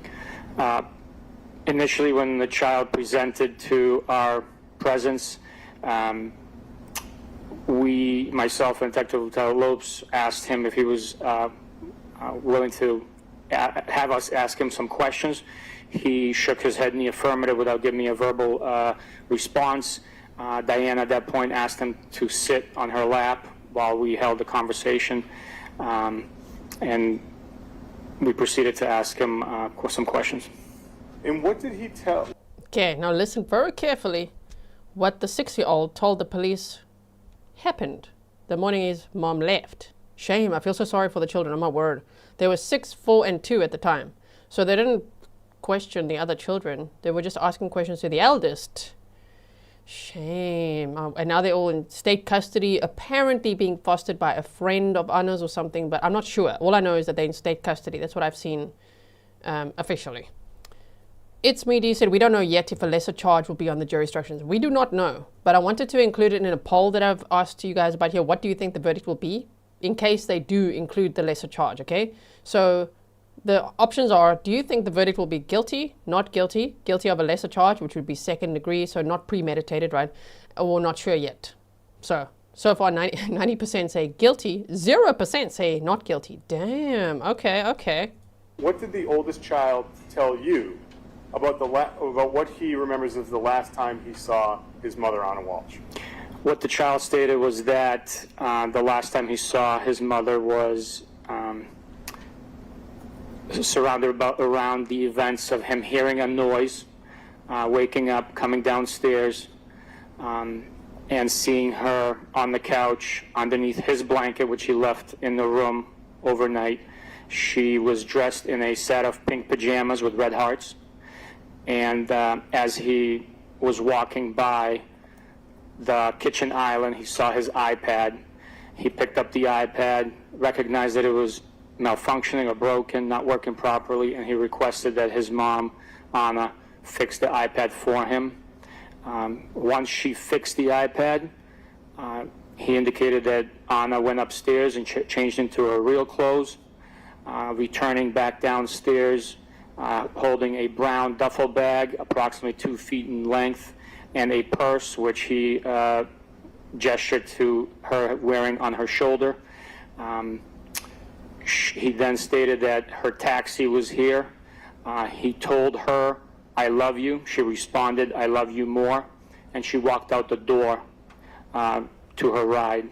When asked if he saw the vehicle, saw the headlights for the vehicle, or saw her get into the vehicle, he stated he did not. Those are strictly his speculations. Obviously, he didn't use the word speculation, but.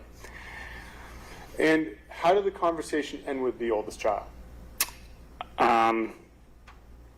I had a question for him asking, does he know where his mom, before I was able to finish that question, Diana became animated with her arms, since he was sitting on her lap, flailing her arms in the air.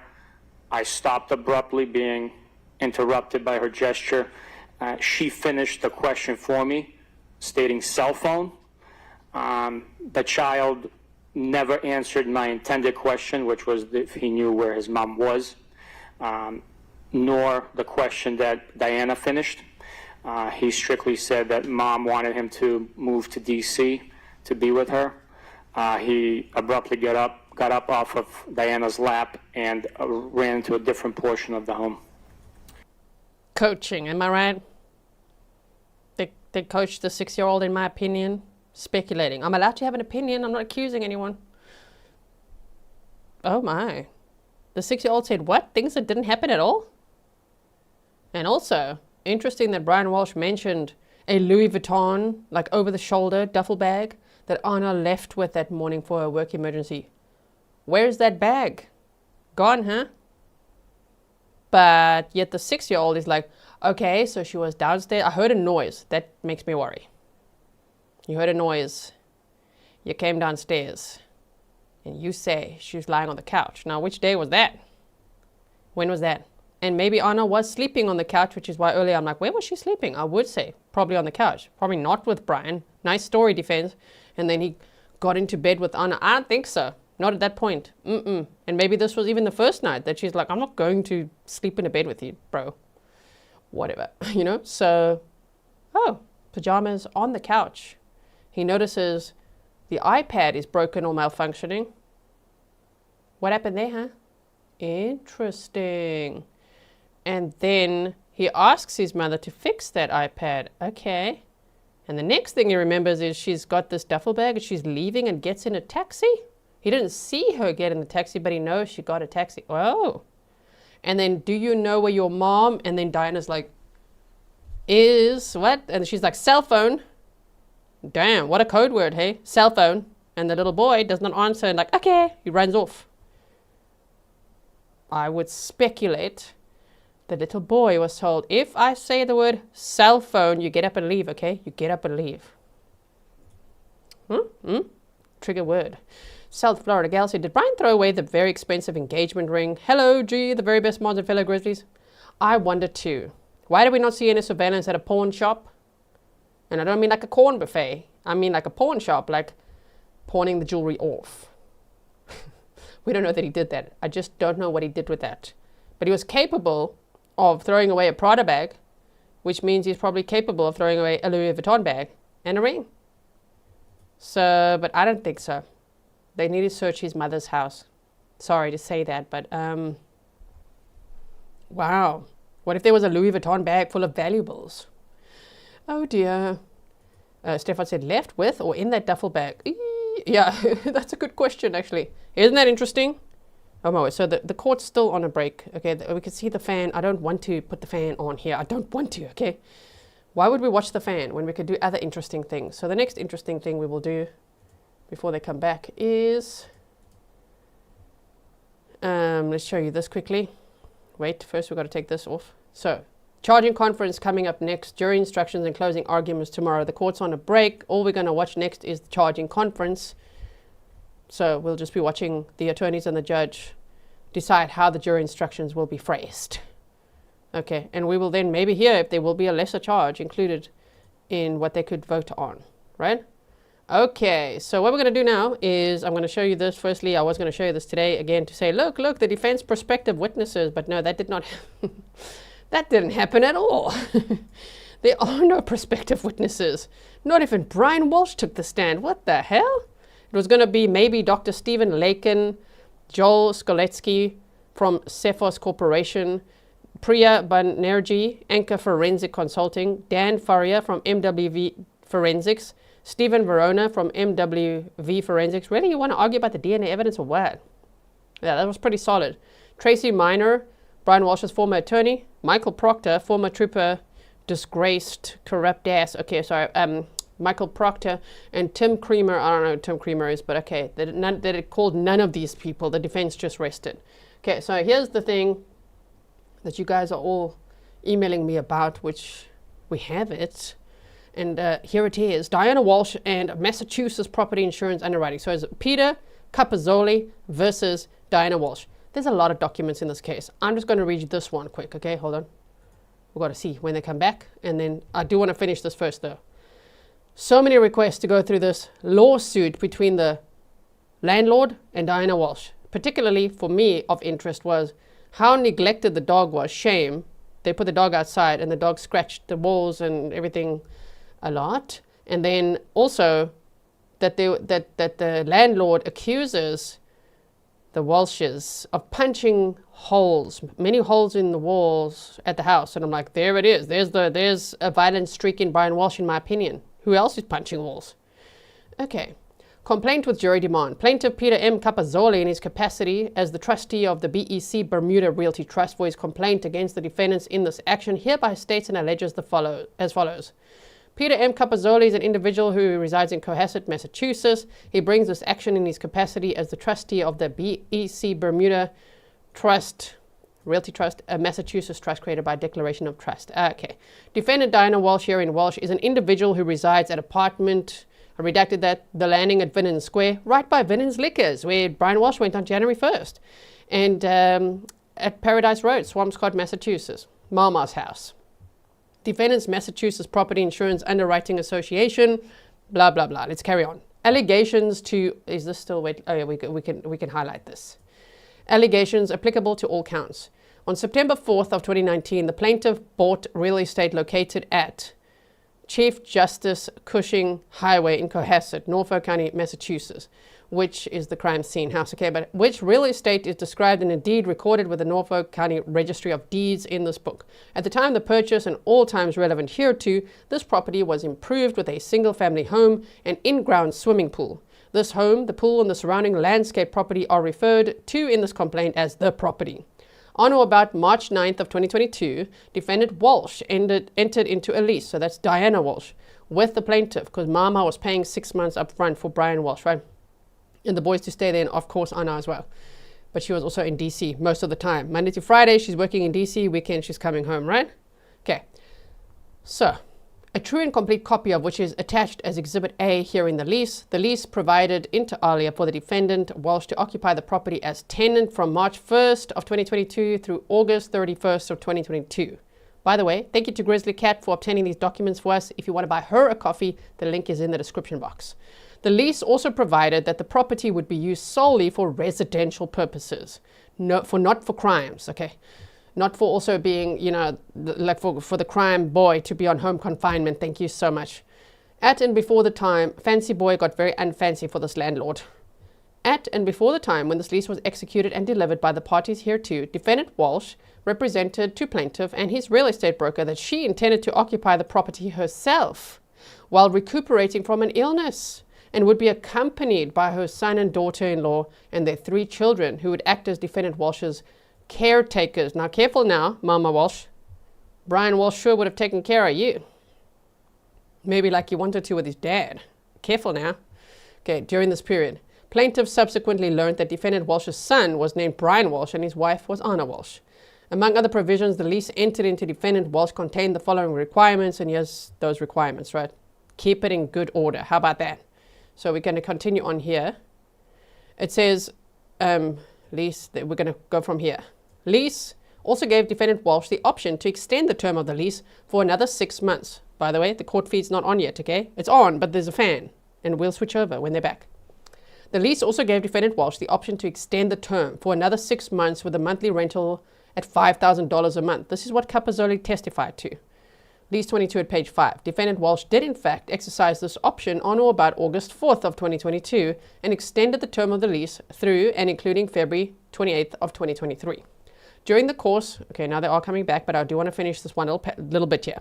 During the course of her and the family's occupancy of the property pursuant to the lease, the defendant Walshe and her family damaged, defaced, misused and abused the property in numerous ways and used the premises for improper and unlawful purposes, causing substantial damages to the property which will be very costly to repair. Those damages include, without limitation, the damages described in the following paragraph. So let's quickly go through those. We're switching back to the court field. Defendant Walshe and her family repeatedly placed a large German Shepherd dog, that's Hans, in the rear fenced-in area of the property for unreasonably long periods of time and left the animal there unsupervised and uncontrolled. Shame! As a result, the dog incessantly scratched at the doors, the shingle siding, the window screens, and the fence, causing substantial damage to the exterior of the house, the doors, and the fence. The dog also was permitted to dig up the landscaping in the backyard, leaving large areas of bare of any grass.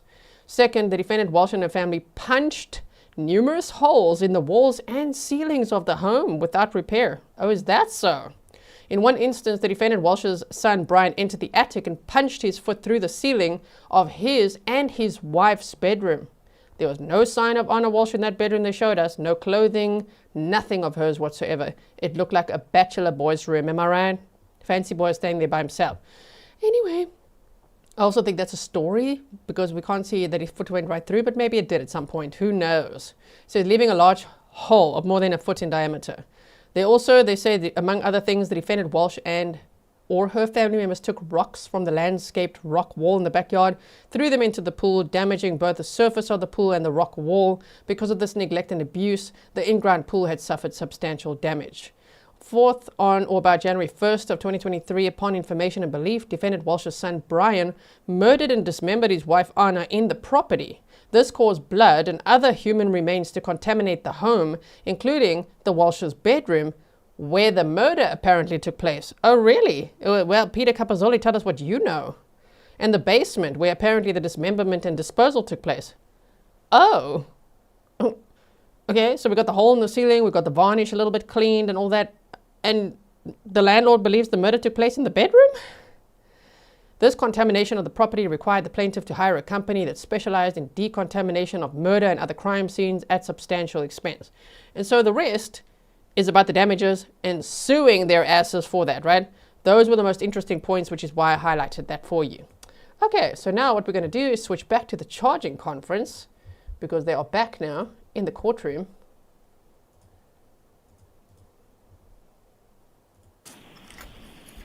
You see it, go to down session, turn off your cell phone. Your Honor, we're back on the record in the matter of the Commonwealth versus Brian Walshe, indictment 2023-0091. All right. Let me make some space over here.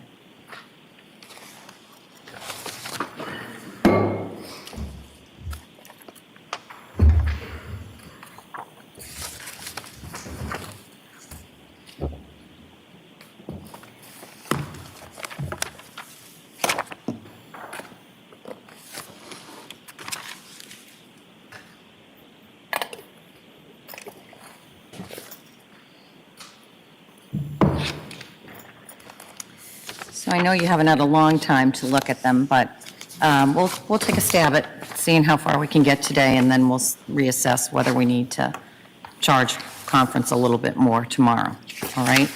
So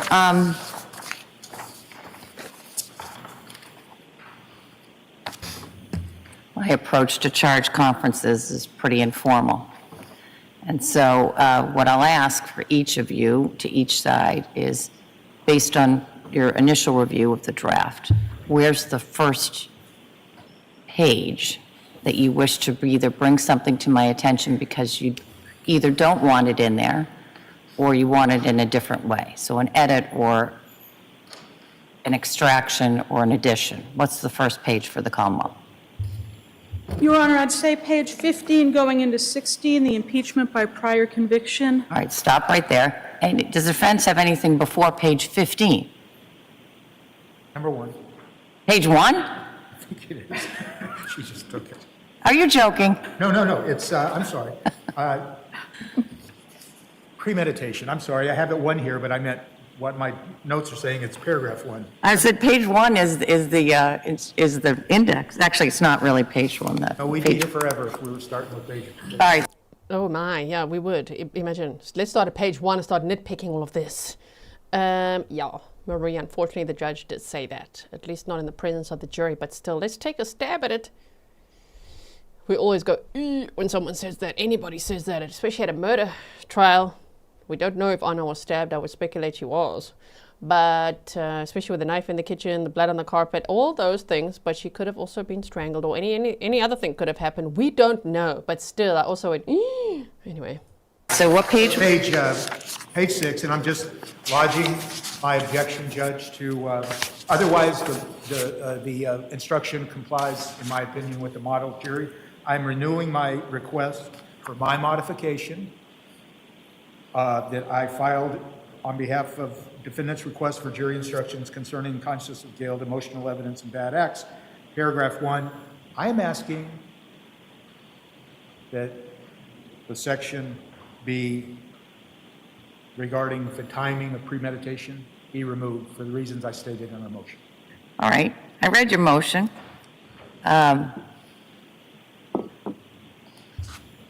Denying your request to make the change. As you know, if I agreed with you, I guess the underlying premise that I thought there was something wrong with that instruction, I agree with you.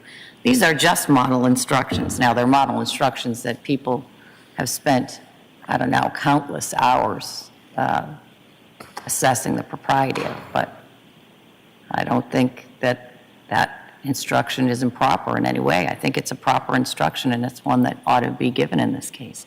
So I won't modify the model SJC instruction with regard to the request, but it's been fully preserved for the appeals court if they decide to change the instruction. Thank you, Judge. Mm-hmm. So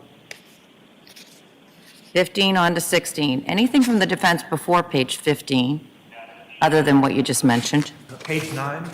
Yes, counsel. The instruction, parentheses B, Yes. use of a dangerous weapon. Okay. I think that's in the context and circumstances of this case, that instruction is very prejudicial and misleading. There is no evidence of, no direct evidence or circumstantial evidence that there was a weapon used. How about the knife in the kitchen? It had blood on it, even though the knife looks like it had been in a bucket of ammonia for weeks.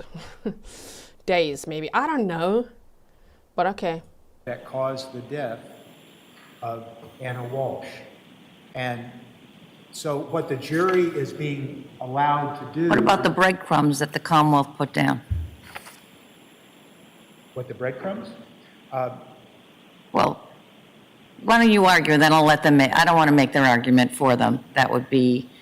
but I want to get to the right answer. So go ahead and you argue, and then they'll argue, and then you'll have an opportunity to rebut. I understand the admission of the exhibits, and I understand the admission of the hacksaw, but to suggest to the jury that they can just pick and choose whatever, quote, weapon, even if you can define it that, and just speculate as to, well, this was used, this wasn't used, that is requiring the jury to speculate that a weapon was in fact, in the first instance, that a weapon was in fact used when there's no evidence of that. And secondly, to speculate that some of the evidence that was introduced might have been a weapon that was used without any evidence that in fact it was. And given the state of this evidence, this instruction invites the jury to speculate without sufficient evidence to reach its conclusion, and I would ask that it be removed because all it does, well, I'm repeating myself. I'll leave it at that. All right, Commonwealth. Your Honor, it suggests from the evidence it's a reasonable inference based on the safari history and the searches regarding getting DNA off of a knife, using a dishwasher to remove DNA. I'm sorry, we didn't go over that. Exactly. He even Googled that. How to get blood off a knife. Can you put a bloody knife in the dishwasher? How to clean a knife. Oh my, yes. Okay, listen, state, please. Can you bring this up for the jury? Can you speculate like they did in the Matthew Paul trial in your closings that you think this is how it went? Do you remember that? We were all like, whoa. But it did work out very well, and it was the most likely outcome. Okay. Oh, wow. I forgot about those Google searches. What? And then you've got this dodgy knife that he's, I don't know what, bleached or done with, whatever with, but still with blood on it. Didn't do a good job above the refrigerator. I'll stop talking now. I just quickly want to show you one more time. This, look. Look at it. Yeah, I would say this is a very likely scenario that he used this. Especially with the carpet being cut up in pieces and all that like blood on it. I don't know. Anyway, and that he dragged Anna down to the basement using the carpet, I think, in my opinion. One can infer that an object was used, a dangerous weapon was used to murder Anna Walshe. There's also the evidence of the defendant's trip to the Vin and Liquors dumpster when the liquor store was closed. I believe the manager of the liquor store identified it as the defendant throwing that bag in the dumpster. That's prior to the trip to Lowe's or to any of the stores where he purchased the materials. I would suggest it's a reasonable inference that a a dangerous weapon was used here and would ask that the court keep that instruction in. Ma'am. Okay, well, damn, maybe he did use something else that he threw away. Ooh, he threw away the murder weapon on January 1st? Interesting. Interesting theory, but I also think that the knife was right there in the kitchen with blood still on it, but bleached the hell out of, and next to his peroxide bottles that he shoplifted. I might have misheard, but I thought I heard Ms. Cusick say DNA on the knife. No, she didn't say that, because there is no DNA on the knife, right? That's correct, Your Honor. So, but I did hear you say knife, didn't I? Knife. I didn't hear her say knife just now. There was a search. He Googled it. He Googled it. There is the knife above the... There is a knife, but there is also a search in the web history in the defendant's... I remember that. And regarding... it was, the search was specific, as I recall it, and remind me if my memory is wrong. Is the search with regard to the dishwasher specific to a knife? Your Honor, may I? I believe yes. that I... Yes, don't believe. Check it. It was. He wanted to know how to clean a bloody knife. Could you put a bloody knife in the dishwasher? I was still like, what? You're gonna Google that or Safari? Did I say it right in Boston accent yet? Safari. I can answer this question. There is a Slate.com article that the defendant went to that was regarding getting, can DNA be removed from a knife? Yes. Then the dishwasher is... following that, right? Follows that, and it's, can the dishwasher, and I'm just trying to find the exact words. Give me the page number on the, I think it's Exhibit 79, is that right? It's Exhibit 79. All right. And then page number 4, the DNA off of a knife. Yes. Is page 578. Let me get there. Okay.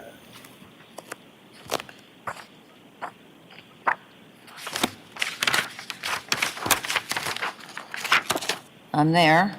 Okay. Then if you go to page 670. Hold on, I just want to look at these. Sure, I apologize. How long does DNA last? Is it possible for DNA to take DNA, clean DNA off of a knife? And that's done on 1/1/23 at 9:34 a.m. Yes, Your Honor. Okay, and just putting all this evidence together, when was the Vinton's Liquor is also on the 1st, it's at night, because I remember it being a little dark. What time is Yes, Your that? Honor, it's dark at Vinton Liquors. 5:30, 4:30, something like that? 5 p.m., Your Honor. All right.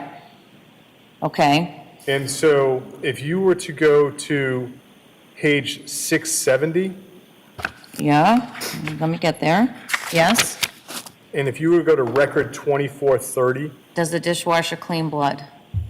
Yes, Your Honor. That's at 1/1 at 1:52. Yeah. Also before the, Vinton Liquors. right. And then on page 671, there is record 2433. Is it possible that a knife that Which had blood on it remains contaminated with HIV after it's been washed with hot water and dishwasher Ooh, soap. remember that one. Remember that search. That was a weird search he did there. By the way, I'm showing you my cute pen. Look at this pen. Can you see it? It's a little cat. Like this, eh? It's not working out. Anyway, that's what I was just showing you quickly. Oh my, remember that Google search. Damn, okay. Mm-hmm. And so... And above it, does the dishwasher clean blood? Yes, Your Honor.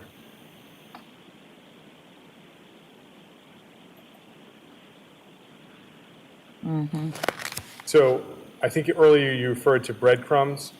That's what I said. And so our position would be it's a reasonable inference based on the searches, the behavior of going to Vinton Liquors, and then this is all before the Lowe's trip where the other articles are bought for the purposes of the dismemberment. And if you look into the searches on the second, it's instructions on how to dismember. So there I see the way, what our argument is that those searches show the reasonable inference that a weapon was used.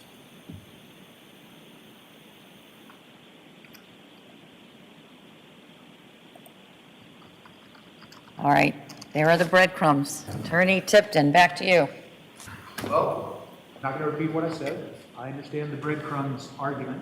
However, I would ask then, I think I see the writing on the wall, that the instruction will remain, but I would ask then, to be fair and balanced, that a sentence be added, that you are not to speculate about whether a knife was used, or words to that effect, to help guide the jury to avoid speculating about any and all of the tools and weapons, so-called weapons. I just think the jury's going to think, oh, I can cherry pick whatever I want to and call it a weapon and use it to find the defendant guilty of first-degree murder. And I'm trying to make sure that the jury does not get such a broad instruction that allows them to speculate. So I'll leave it at that. Maine Coon Mama Nicole says, where was the knife found? In the black bags? No, in the house, in the kitchen, above the refrigerator. Look, I'll show you. Got screenshots for everything. Always got the screenshots. Here we go. In the kitchen, above the refrigerator.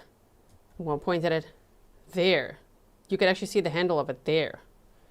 Interesting. Okay. So that was the knife that they found there. Here's another view of it. Okay.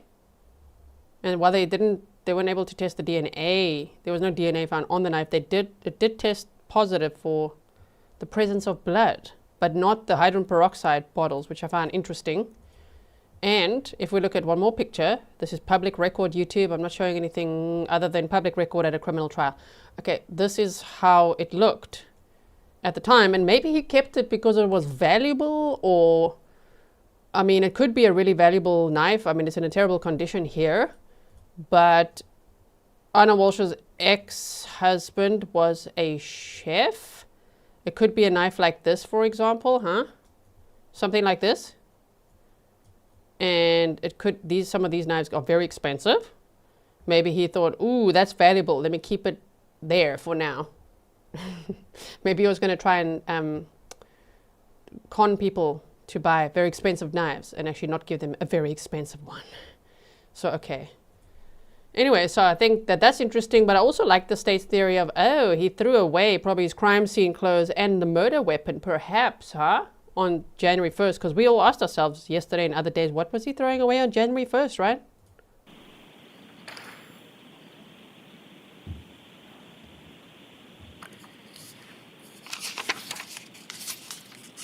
Well, I'll give some more thought about whether I add some language in there with regard to speculation, and if you wish, you can provide me with some recommended language, but as you know, the whole issue of speculation is handled quite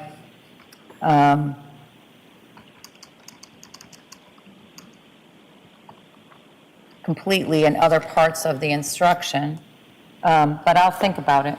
I will send the court, if it's okay, I'll send an email to the court today with suggested language. All right. As of this time, the instruction is going in and subject to any additional edits. But I think there's enough there that the Commonwealth has presented, as I said, the breadcrumbs.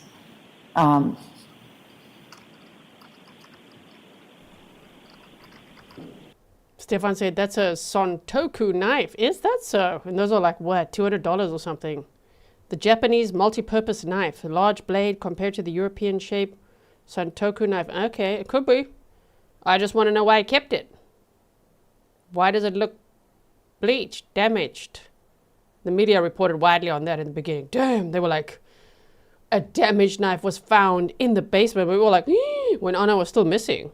And we're like, wait, what? And they said it had blood on it. So that leaked out early, that information, but it wasn't in the basement. It was above the fridge in the kitchen. Oh, but it is interesting nonetheless. It does make one think, hey, why do you hold on to that? Is it a trophy, like some people are speculating, right?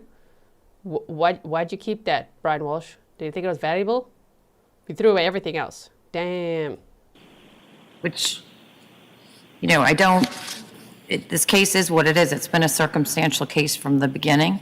And so those breadcrumbs are important for the Commonwealth's case, and I think they've properly established it to a sufficient degree to get this instruction about use of a dangerous weapon. But I'm also mindful of what you say. I'll go back and look at the section about the prohibition against any speculation or guesswork and see if I feel like it accurately and completely addresses those concerns. And I'll be open to seeing whether there's something else that needs to be added to make it more easy for the jury to digest this aspect. That's all. Yes, so sorry defense, it's coming in. Jill said maybe it may have been an expensive knife, perhaps given by a chef he admired. He was obsessed with top chefs. He was. He requested the chef's tasting menu everywhere he went, even if it wasn't available, he requested it anyway. And he would contribute, to try to help them come up with their tasting menus. That's interesting too, because Anna Walshe's ex-husband was a chef.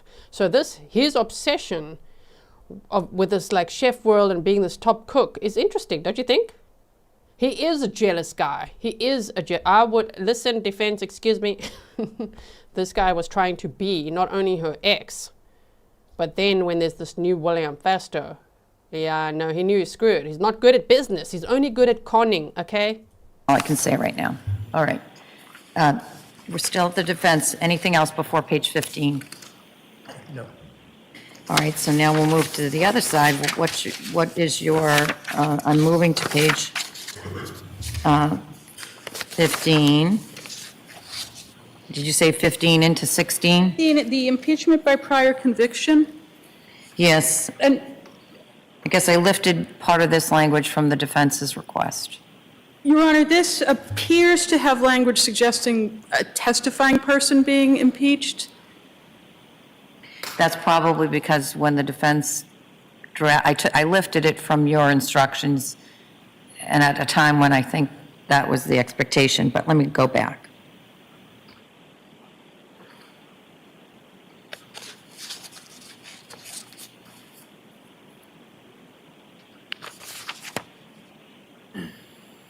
Well, that first sentence, they have heard evidence through a stipulation, right? Is it later than that I only read the first sentence so far. You've heard evidence, they have through stipulation, right? Yes, Your Honor, That sentence is okay. It's on the next page, only for the limited purpose, and I suggested limited purpose. I see.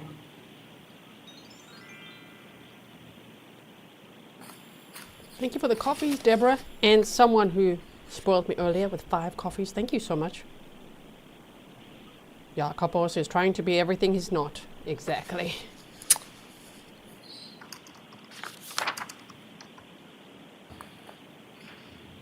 So does the whole thing come out? Your Honor, I note in Commonwealth's motion in limine number 12, paper 198, the Commonwealth laid out the purpose for which it was seeking to bring in the evidence of the federal charge. Perhaps that language from that could be substituted, as you may only consider this evidence to understand the relationship between the defendant and the victim, or something of that nature, to understand the complete circumstances of the situation in the home at the time of the events at issue here. Well, I don't like that. I think, Your Honor, the model instructions all do seem to include, you may only use this for the limited purpose of, and I suggest they should be given a purpose and. Well, but it's not impeachment. I mean, I did put that in there last night based on the information I had at that time. But that prior felony conviction is no longer impeaching Mr. Walsh. So it just seems to me like it should be out. We think it should be out. Maybe it should be out. I mean, it's no longer impeaching him, and the relevance of the prior federal conviction goes to motive intent, it seems to me, right? Your Honor, I suggest there were reasons it was introduced to understand the relationship in the home as way of a shorthand. So, but I agree, it is not impeachment evidence. All right. My present ruling is that whole section's coming out now. The reason the impeachment by prior inconsistent statement is now in italics is, I'm sure that happened with some witness, but I'm not 100% sure. I don't think it did, at least as far Anybody? as I'm concerned. I don't want to speak for you. Your Honor, I think some witnesses may have testified a little bit differently than they had previously and were shown documents. I don't know that it rose to the level of impeachment, but there was some questioning of some witnesses about something they had said previously. Yeah, I just don't think that we ever got to a statement. I don't remember anybody grabbing a grand jury transcript and cross-examining. The closest we got to it, I think, was Jem yesterday, Mr. Mutlu yesterday, and that wasn't with a prior statement. It was his prior statement, but he just said, I don't remember. So was that enough to warrant the instruction? Certainly, if the defense wants it out, we agree we should take that out. I don't need to give them more instructions that they're wondering, what the heck is she talking about? So I'm inclined to take it out. And we have no objections. All right, that's why it was in italics before. Your Honor, then the impeachment by defendant's prior bad act. Yes. With this, I would suggest that the lying and the conveying of the body are part and parcel of the murder at this point. It's the disposal of the evidence of the crime and the lying about what he had done. I would suggest it's not a prior bad act, it's part of the evidence of the case.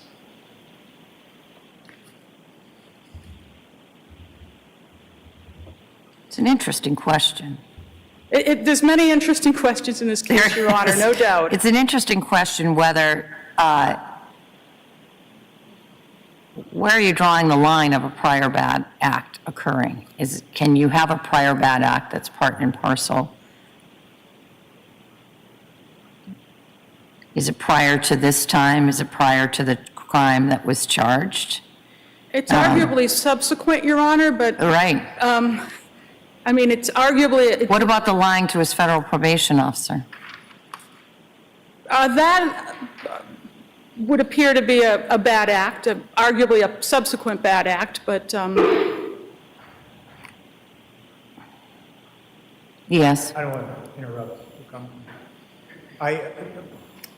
I tried to address what I believe are prior and subsequent bad acts in our pleading at page 6.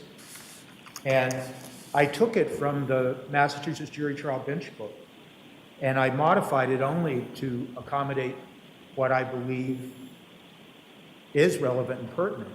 And the gist of that model instruction is to make sure that the jury, if they hear what they consider to be bad, and I frame our instruction as prior and subsequent bad acts, that he's not charged with those, and that they have to, just like the model instruction says, if they deem those to be bad or subsequent bad acts, they can only use them for a limited purpose. And I think that this jury will probably be asking themselves, I don't know who in the world wouldn't ask themselves, that's a bad thing to do, if they believe that the body was dismembered, and if they believe that the body was disposed of in bags, anybody's going to think that's a bad act. And they need to be instructed that they can't, he was not charged with anything, and therefore they can only use that evidence in a limited basis. And I don't much care for the specific language of motive or anything, but it is the model instruction, and I think I would try to parse. So I'm looking at your instruction right now, and that really deals with the art fraud, right? Are we on the same page, yes, Attorney Tipton? Yeah. But are you suggesting, I just want to make sure I understand what the respective positions are. Are you suggesting then that you want to expand that, so you want an instruction to the jury that includes the language that I have in there, which is lying to the police and disposing of the body of Anna Walshe? Well... And the lying to the probate. So that's not what's in here, but are you saying do what you did, Judge, in the instruction, but add what I want in instruction 6. Is that what you're telling me?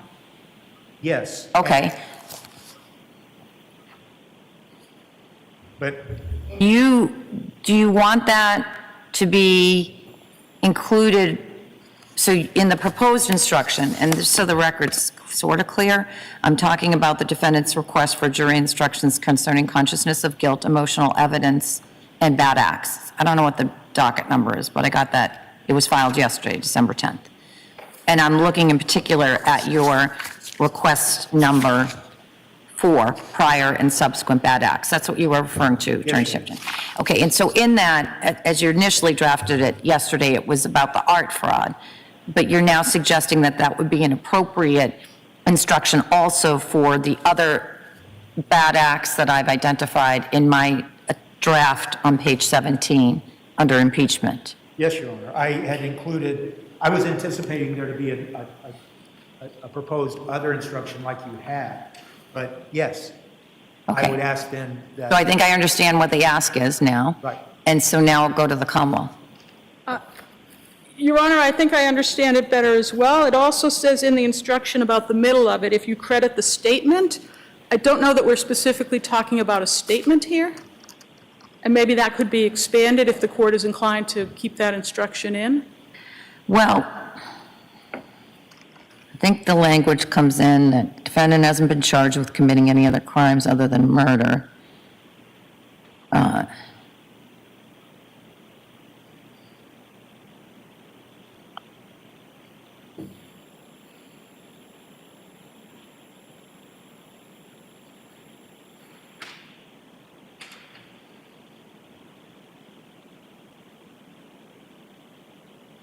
I'm just pausing there because if I move the federal art conviction in, somebody could wordsmith that and says, oh, yes, he was. He pled guilty to a federal crime. Maybe the better way to say it is the only charge you need to consider is the present charge of murder. You looking at the first sentence? Yes.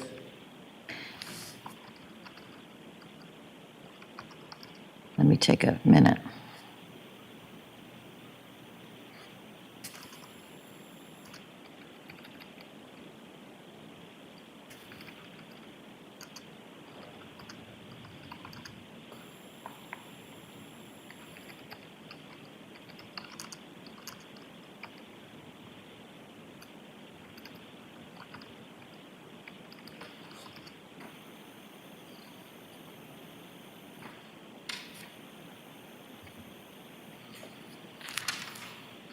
All right, so if I say something along the lines of, the only charge the defendant is now facing is the charge of murder.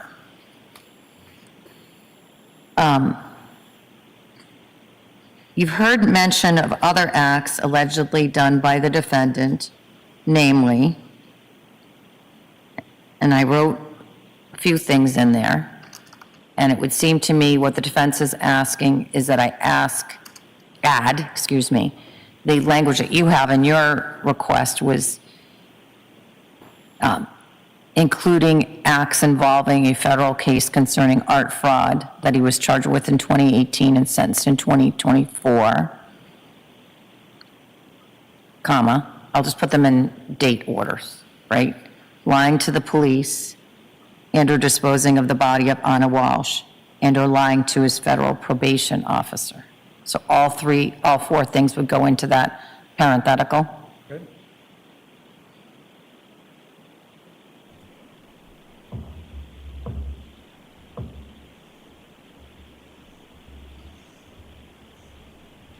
For anyone just joining now, like Brenda Sue Bonami says, I'm way behind. Any closings yet? Do refer to the banner or the banana. On top, jury instructions and closing are tomorrow. Today is just the charging conference and the jury was sent home.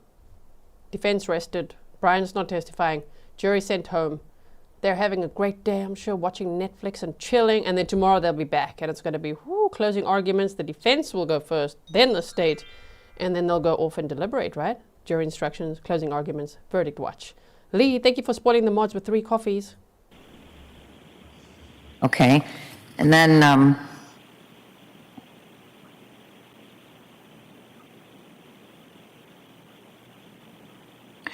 Then I would pick up with what the defense has. You may not take the defendant's prior acts as substitute proof for that he committed the crime charged, nor may you consider them as proof the defendant has a criminal personality or bad character.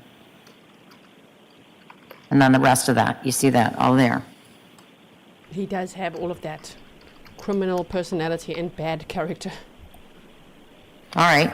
What do you think about that, Conwell? Will the court be removing the, but if you credit the statement sentence? Yeah, no, what I would do is, I'd make the change that the only charge the defendant is now facing is the charge of murder. You've heard mention of other acts allegedly done by the defendant, namely, and then I would go to the defense's suggestion, namely, acts involving a federal case concerning art fraud, and that he was charged with in 2018 and sentenced in 2024, semicolon, lying to the police, semicolon, and or disposing of the body of Anna Walshe, semicolon, and or lying to his federal probation officer, end parentheses. Then pick up with the defense's request and follow that through the end. You may not take blah, blah, blah, right through to, it would be extremely unfair to consider this evidence for those purposes. That's where I think I'll end it.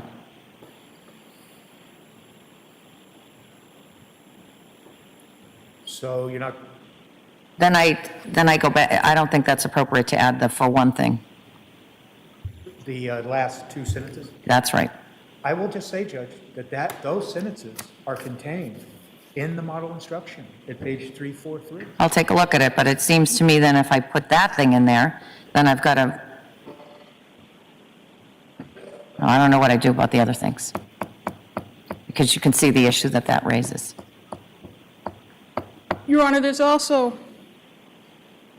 the possibility that maybe this instruction should be given around the same time as the consciousness of guilt, because it almost seems, I don't have them both right in front of me, but it almost seems like we might be telling the jury different things about how they can handle the evidence of lying to police and the conveying of the body of Anna Walshe. Well, that consciousness of guilt is before here, isn't it, maybe? I believe it's on page 27. Oh.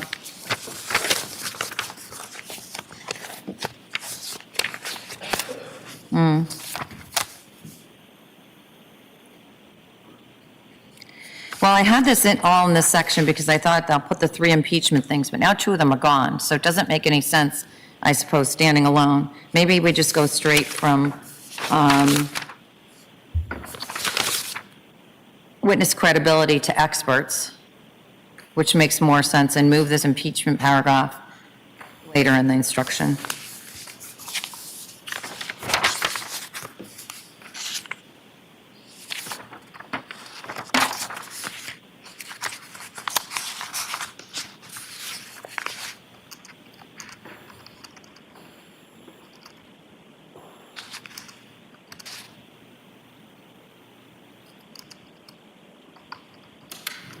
What do we think about putting it either around the vicinity of the consciousness of guilt instruction?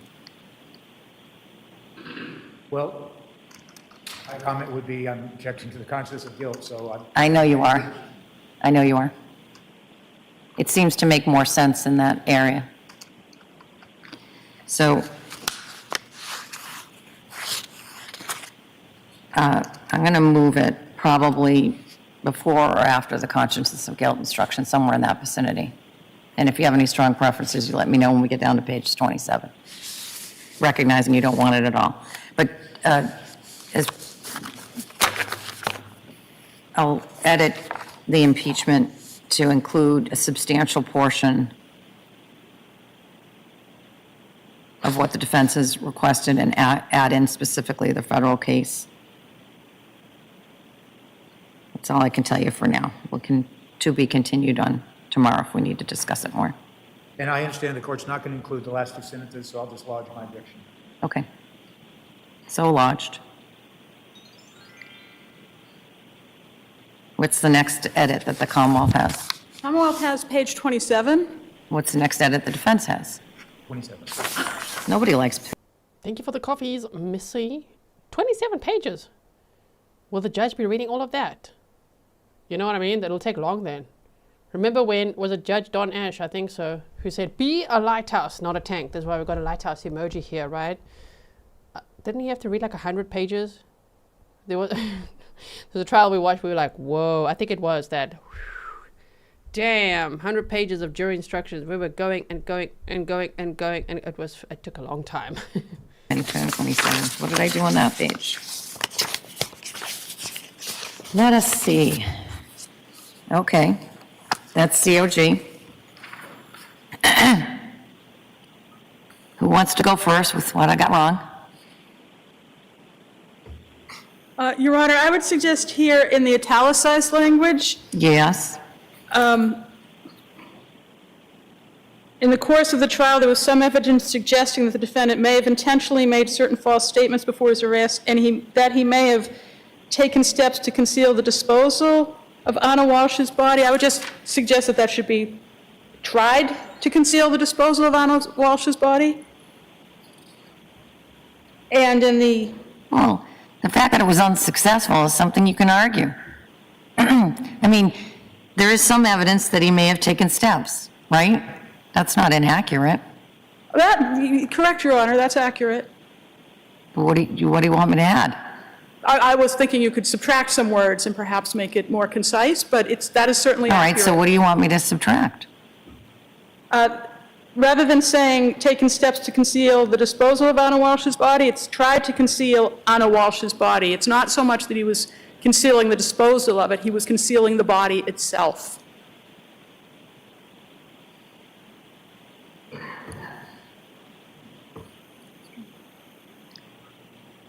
So you want me to taken steps to conceal Anna Walshe's body after death? Yes, Your Honor, because it's the body itself. It's not so much the concealment of the body, but it's the steps to conceal the body, not the disposal of the body. Yes, Your Honor. All right, that's probably more accurate. So under the Commonwealth's request, I would delete the 3 words, the disposal of. Will you add the word tried? What do you want me to add? Tried. I thought I heard the Commonwealth asking for tried. Commonwealth's content with how the court articulated the... Well, attempted to take steps might be consistent with the evidence, but then that puts my thumb on it a little bit because it presumes that that was evidence of her body.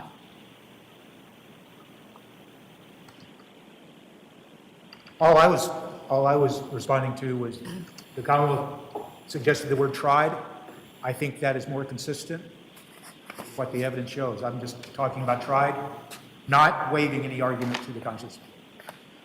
All right, I'm going to leave it like it is with the removal of the disposal of. I don't like the tried part.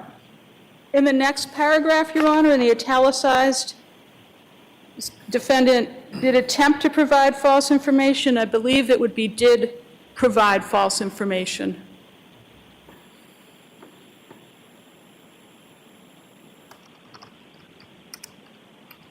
And there I got the language right in the second attempt in terms of what you just pointed out in the earlier paragraph. Even a blind squirrel finds a nut every once in a while. All right, any other edits to that consciousness of guilt instruction? Recognizing the defendant doesn't want it, and that objection is noted and lodged. Are you done? I think she's done. So, once again, I refer to our prior pleading. And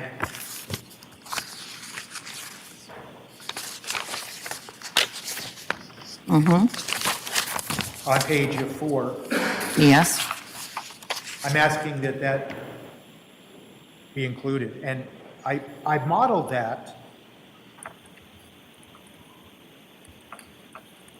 trying to find the citation, I modeled that after what I believe to be the gist of a supplemental instruction 9:22, and it's a district court. And the heading for that supplemental instruction that's included refers to where evidence is where such evidence is of another crime. It goes on to say, I caution you in considering such evidence that the defendant is not on trial for, and then it has a blank indictment, Right. and that's what I do. But now that I'm moving down the other section that we just discussed, which far more, in a more detailed fashion addresses that. You mean in the prior? Yes, because now that's going to sit right on top of this one. Well, but I think that the reason I'm pressing this, notwithstanding this other instruction, because I think just the title alone draws attention to the jury, where they're hearing a different instruction entitled consciousness of guilt. And I don't know that jury will take some language from a prior instruction and import it into this one. And it's important for them, in our opinion, to have context for how they use so-called consciousness of guilt evidence. And the other thing is, when you talk about consciousness of guilt evidence, the case law is clear, and the instruction says they can't rely on consciousness of guilt evidence alone. And I think it then, since we don't want the instruction in the first instance, at least it gives them better context for how to apply what they may deem to be consciousness of guilt evidence, especially where you hear all of these other acts. And yes, they will get the prior bad acts if you juxtapose it before this instruction. I actually think it's better right after it, as I'm thinking about it, because it leaves them with it puts them in that moment, and then you may not use it for this purpose. As you were arguing, I'm like, that's not going before, it should go after. Right. Because I'm just pressing this supplement. It's primarily based on this Model 9. I'll go back and look at it, and I'm going to see how it feels once I've moved things around and how it reads. All right? And of course, you know this is coming, so you will, I am sure, as you all, I know you will. You're going to take those parts of my instructions that you want to highlight to the jury and put them in part of your closing arguments. And so you'll know where it is, and you can point directly to it so that you highlight. I'm going to tell them, take all my instructions as a whole. You're going to drill them into the ones that you think best suits your client's argument, including this one. But anyway. I may, but... or not. Having said that, I guess I just want to ask a question. Yes. Does the court intend to supply written instructions to them? So what I do is I don't give them a written instruction during the actual charge. And there's a very simple, I'm a very practical person. I've been sitting on the bench now since 2017. And not once, and I'm not proud of this. There are other judges that do a better job at this. There's not once, no matter how many times I read this, no matter how many times you read it, there's always a wayward S that sticks in there, charges instead of charge, or some other less than perfect product as I read it. And I edit those on the fly, and I tell them, typically, it's my oral instructions, not what you put in the writing. I've never had something that's been a huge guffaw, but it could happen. I don't think it's going to happen in this case. But I don't finalize those instructions until after I've read it to them, made those edits. I sort of a running game I have with myself. When are you going to get it right? Exactly right. Hasn't happened yet. I don't know that it's going to happen on this case. There's always some little niggling little mistake. So I don't give it to them in writing when I'm reading it. I give them copies of the charge when the exhibits go back. And my practice has sort of varied over the years. I used to just send in one because I want them around the table talking about the instructions, doing it all together. That became cumbersome, so I've now changed it. I usually send in 5 or 6 copies of the charge. If they want more, they can have more. I usually tell them that. But I won't give them, they won't be sitting in the box reading the charge with me. That's not how I do it, and that's the practical reason why I don't do it. I don't want to be backpedaling. I want to give them the best product both orally and in writing that I can give them. So if that answers your question, that's how we'll do it. Now, you'll obviously have the draft so you can read along. And I encourage you to point out my errors despite my best efforts. You'll see me up there marking it up as I always do. Maybe tomorrow will be the case that I get it all right. Still trying. All right, what's the next page? Your Honor, for the Commonwealth, not so much a page, but circumstantial evidence. I know the court has direct and indirect evidence in there at 23. Would the court consider also including circumstantial evidence in that? What page you on? Page 23?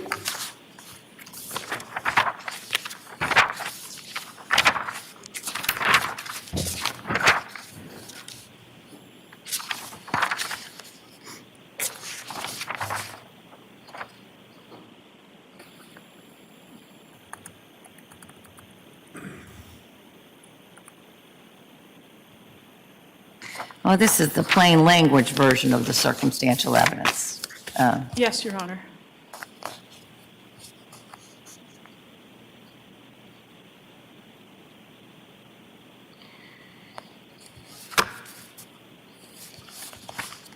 I don't have strong feelings about it. If there's some language you want to propose, I have used other language that refers to things as sort of the more old-fashioned language. This is direct evidence. The mailbox, postman thing, I've delivered that a number of times. I think this is the more modern version of that, but if you want to propose some language, I'm not adverse to explaining it. I'm just objecting to any additional language, and I'll wait and see what they propose. But All right. I think this is sufficient. It just talks about it in terms of direct evidence and indirect as opposed to circumstantial.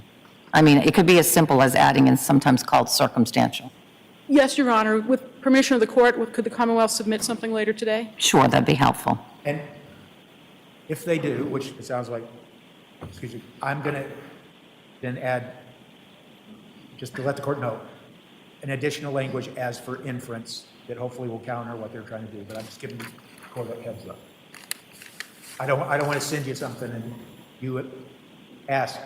How about if I just say, that is indirect evidence, sometimes called circumstantial evidence, and then you don't have to do anything this weekend. I mean, not this weekend, it feels like that's the weekend. Then you don't have to do anything tonight. I'm going to suggest that, but you can do what you want.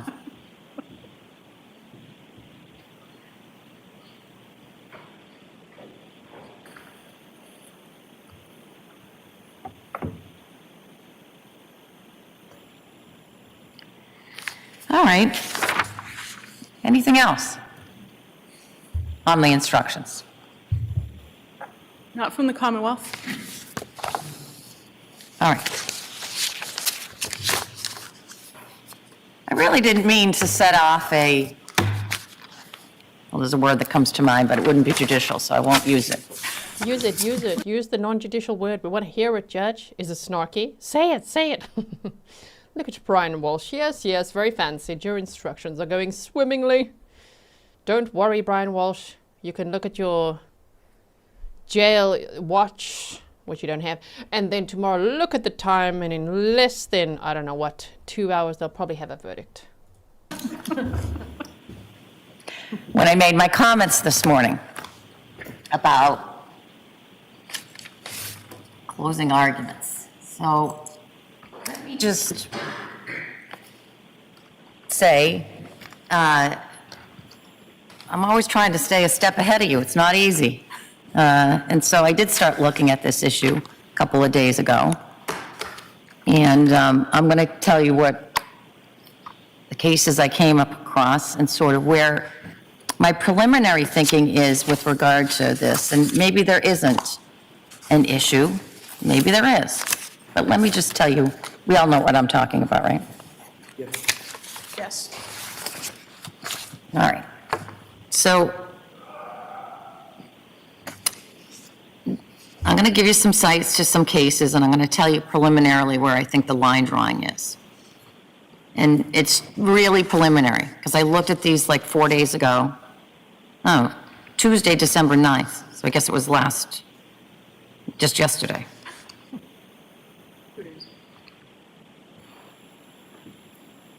Well, no, that's not exactly when I looked at them. I think I looked at them this week, and I sent them to my law clerk on Tuesday, December 9th, or vice versa. So anyway, here are the cases that I want you to take a look at. 2019, Commonwealth versus Ahern, 96 Massap Court, 197. And that cites to Commonwealth versus Nelson, 468 Mass 1, a 2014 case from the SJC. Cliffhanger. Pause. In the beginning, someone had said in the chat, I know that Brian Enton is in the courtroom, so I think some information comes from him as well. But some local news has also reported a bit on the jury. And there's apparently 9 women, 7 men. And these public reports have referenced general demographics and professions, including an art teacher, a scientist, a CFO, a technical writer, a social worker, an insurance professional, things like that. So interesting. So apparently 9 women, 7 men. Of course, they'll send the alternates home. Shame. Imagine being an alternate. Sorry about that. Sorry, we're going to send some of you home there, and the rest of you go deliberate. Come back quick, okay? Before lunch tomorrow. How about that? Closings from the defense first, then the state, no rebuttal. Go deliberate, come back before lunch. Sounds great to me. Thank you, Julie, for the sticker. And I also want you looking at Commonwealth versus Tavares, 27 Mass Appellate Court, 637. And in those cases, the SJC and or the appeals court is really talking about this issue of improper burden shifting and avoiding that in closing arguments. And really, it seems to me the one that's the closest to this is a combination of Ahern and Nelson. And look at those cases. I'm not going to get into a detailed description of what I think the similarities are to those cases. You're going to see it when you read those cases. But it seems to me preliminarily that while the Commonwealth should not comment that the defendant didn't testify, that would be improper. It seems to me that they could point out that there's no evidence that Anna died of any natural causes.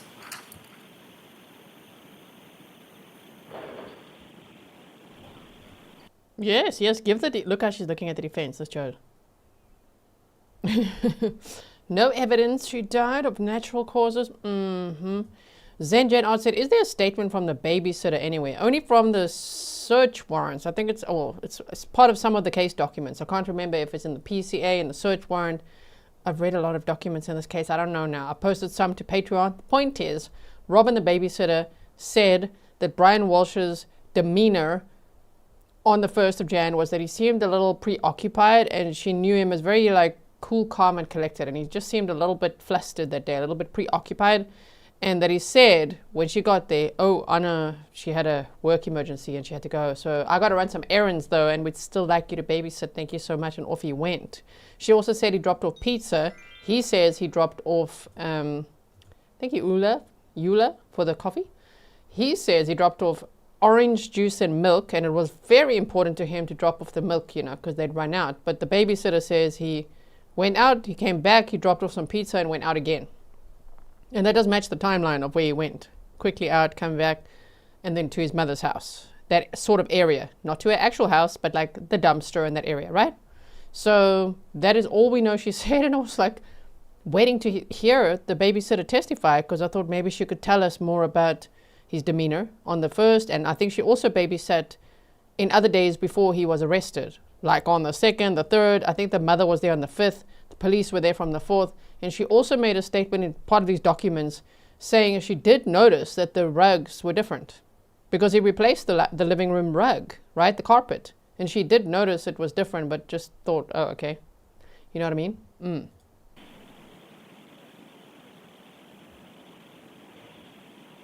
I read the pleadings that just came through.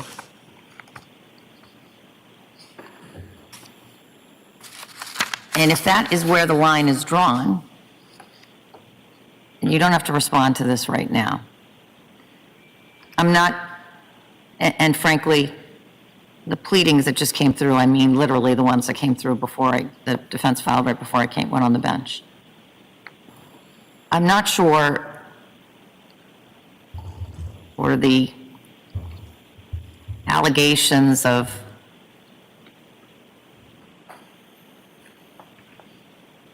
reneging on a promise are impacted.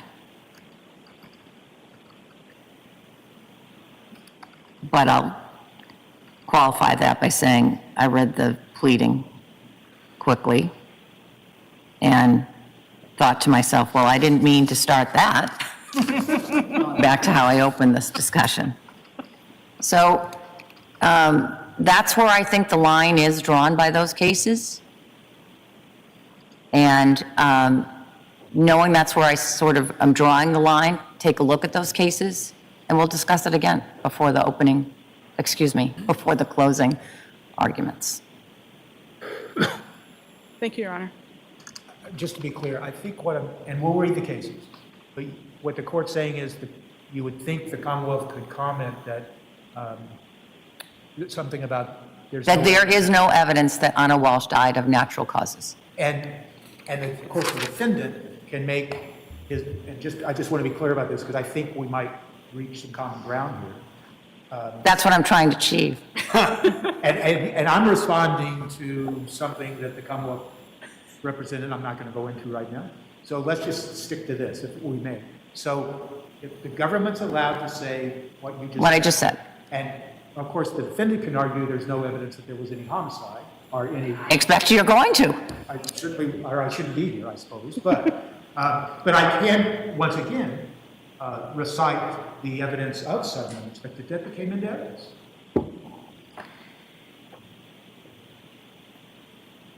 That's a little complicated because there's absolutely none of that ties it to Anna Walshe. There's no testimony before this jury that ties sudden unexpected death to Anna Walshe, is there? Judge, there's, Tell us. The court asked me that. My response is, the government's case is, using that phrase defense attorneys like to use, it's built on a house of cards suggesting that a homicide occurred without any direct evidence of a homicide.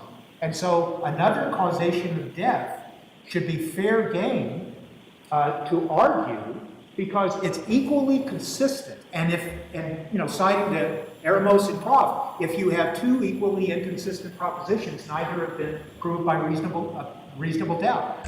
There is no direct evidence of a homicide.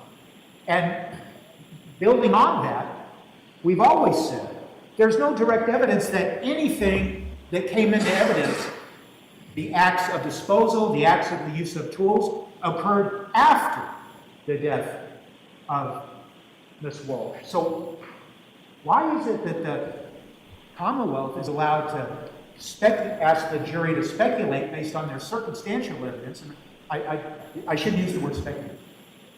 Reach some conclusion. Look at the judge's face. Sorry to pause there. Because your client researched, should I throw my crime scene clothes away or put them in the wash? And he also his Google searches are why as well. That's why there's no sudden unexplained death. He Googled the word murder. He wanted to know how to clean a bloody knife, if you could put it in the dishwasher, okay? Your own client self-snitched, which makes one reasonably know that he committed murder, okay? Also because nobody else is going to dismember someone if they just died suddenly in the bed. But that aside, it's him self-snitching. Based on nothing more than circumstantial, when there's no direct evidence of a homicide, and we can't... They can met out their burden with that circumstance. The law is clear there. They can met out their burden purely with circumstantial evidence. They can.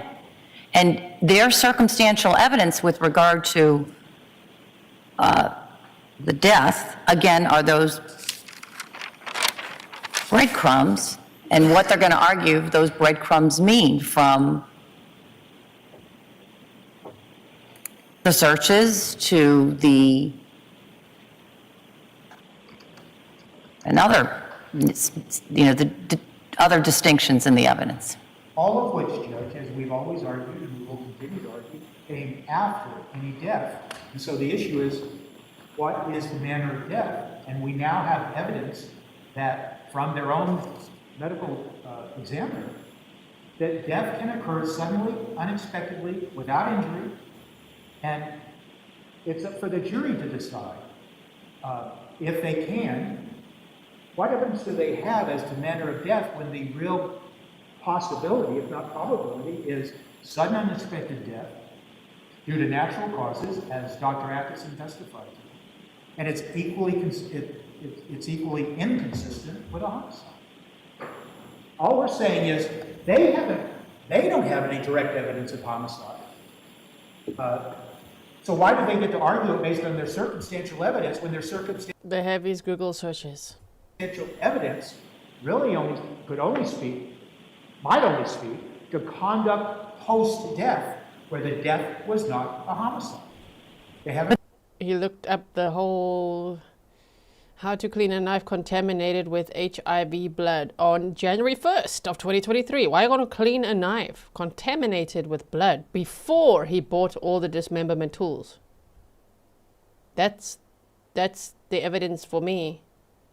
That is one of the main reasons I think he stabbed Anna Walshe. Then we saw the carpet, we saw the knife that's in the kitchen. It's so weird. Okay, anyway. There's evidence in the record before this jury that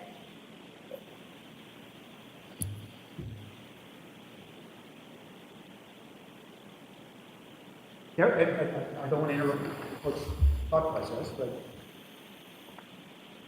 there was no objection whatsoever to the entire cross-examination of Dr. Atkinson. So all of that testimony is before the jury. It's not like we represented that, we made some representation that we will present evidence later, so we made it. So you could make an argument based on circumstantial evidence. That's what they're going to do in their case.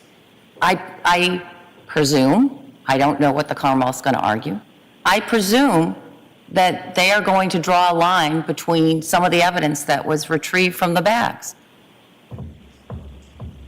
as being circumstantial evidence of things that happened before the dismemberment. And the Google searches. And I agree, it will. So, for example, the slipper, the blood in the hair. I presume their argument is going to be that that happened before. That's circumstantial evidence, because once the foot covers. Don't know why it's out of sync now, like them talking in the sound, but okay. We've only got a few minutes left. 8 minutes or so, max. Are purchased, presumably they were purchased, there's a reasonable inference to be drawn, they were purchased to be used. And that's evidence of something that happened before. I think that's an argument. I think that's an argument to be made based on the circumstantial evidence that's presented. But so I'm turning to you and saying, if you want to argue to the jury that there was circumstantial evidence that Anna Walshe died of some natural causes, I'm just asking, what's the circumstantial evidence upon which you base that argument? That our argument fundamentally would be that all of the evidence that the government suggests was evidence that was created in the context of a homicide. There is no evidence that it was not created after a death. And so since the jury heard all about the not only just the possibility, but the probability that there is sudden unexpected death, that the jury needs to decide for themselves. Could it have been sudden unexpected death? And all of that evidence that the government is arguing is evidence of a homicide could be only evidence of an attempt to conceal evidence that a person and using the language and conscience of guilt, a person is acting in a way not out of conscience of guilt, but out of fear or fright or anything of the sort. So why is it that, given the state of this evidence, we can argue our inferences that we believe the jury is allowed to make if they so choose, and if they decide that that evidence of concealment was evidence of a man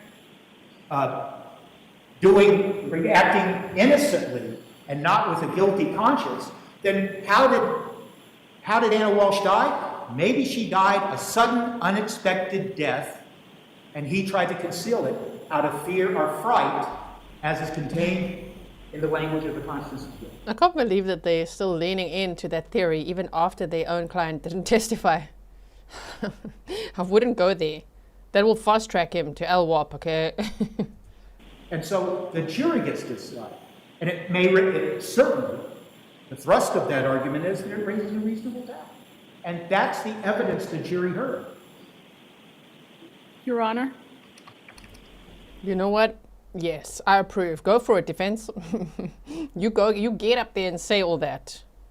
And you're going first, and then the state. So please do. Listen, they may not want, I'm not precluding you from making that argument right now. And in fact, they probably want you to make that argument. I'll hear from the Commonwealth. Sorry for interrupting, Your Honor. Your Honor, this started out with a motion that the Commonwealth not make any reference in closing to representations by counsel in opening statement. The Commonwealth does not intend to burden shift. The Commonwealth does not intend to refer to matters not in evidence. There certainly was testimony from the medical examiner talking about different ways people can die. The Commonwealth is certainly entitled to comment on that testimony, which is in evidence, but the Commonwealth is not going to comment on the opening statement. All right. And that's why I was thinking we might find common ground here. Sounds like we have. Pardon? Sounds like we have. So as long as we're able to argue that a possible manner of death was sudden unexpected death, I understand that the government's going to stand up and say, nonsense. And we're going to say, homicide, nonsense. Please do, and give me the mic. Can I do the closing arguments, please? Can I do it? I will just point immediately at the obvious, just those self-stitching Google searches. He called it. That guy right there, who clearly, based on the evidence, dismembered his wife, am I right? Oh, he called it a crime scene. He called it a murder. He looked to how to get rid of blood on a knife before he bought all the shady things with his shady shopping and his shoplifting, okay? Before. Yeah, that's how you know. Then there's the carpet with the blood. It's all cut up. What? Replacing the rugs, buying scented candles. Slippers that are bloody. Supposedly honor slippers. That sounds like a violent struggle to me. Anyway. Wait. He Googled how to clean blood off a wood floor. Wood. Later concrete, that's in the basement. Wood is in the living room, in the bedroom, you know what I mean? Yeah, he told on himself. I would do a less is more approach. Bam! Done. He's guilty. I think we have. I think we're close. Just keep talking. I don't need to be part of this conversation. I've directed you to the cases why I think they could say something short of commenting on your opening statement, and I've told you what I think they could say, and just be talking to one another. Thank you, Your Honor. So that there's no surprises. There's always surprises. That's I would also like to add to my closing arguments, the only thing that this defendant did not Google are two things. Number one, what to do if my wife suddenly died in the bed. Wait, there's a few things. How to call 911, because this jackass would need to Google that, okay? And also, yeah, wait, there was a third one. Stand by. Those are the two most important ones. He didn't Google that. How to call 911. Why would my wife suddenly die in the bed? What do I do? I don't think Uncle Google's going to say, dismember her immediately. Definitely not. true. All right. And again, I did not mean to. Wait, it left my mind for a moment. I know what the third thing is. The only other thing he didn't Google is, where do I buy crime scene tape? Because this dumbass would probably want to put crime scene tape up while getting rid of evidence. Yeah. Create a whirlwind of activity by my comments. I just think that the idea that they couldn't comment at all about the state of the evidence, I didn't want to leave it there. And maybe the takeaway is I should stop thinking about these things 3 or 4 days before they're going to happen. But you have the cases now, all right? Take a look at the verdict slip. It looks very straightforward to me. I don't think that there's going to be any edits or changes to it. Again, I'll finalize that at the very end, so you'll have plenty of time between now and then to look at it. How long are the parties thinking they're going to need for closing arguments? No more than 45 minutes. All right. That sounds good, Your Honor. So 45 it is. I won't cut you off in a case like this, of course. I have cut off in other cases when it's a 2-day case and we're 45, 47, but that isn't this case. And, but just, I know you all have a ton of experience, but 45 minutes is about as much as they can take effectively, in my view. So let's try to keep it to that. But we will be getting them fresh in the morning, which is good, as opposed to having, a couple hours of evidence in the bank and they're already tired. That's all I have on my agenda. Anything that you need? Your Honor, would the parties have an opportunity to see the next draft of the court's instructions? Yes. So I will be going back and editing as consistent with what we discussed, and I will then create a new draft, and that will go out to you this afternoon. Thank you. And if I know that maybe there's some other language you want, I'll consider putting that in the morning. So maybe 8. Yeah, some other language. Very, very guilty, guilty, quite guilty, not guilty. Okay, that's it. Severely guilty. 45 tomorrow, so that when the jury comes in, we don't have a big delay if we need to make any changes. And I think that's it. All right. Thank you. One other thing that I want to say is that you can be seated. I very much appreciate the work that you've done in the case to get the case in and tried efficiently on both sides.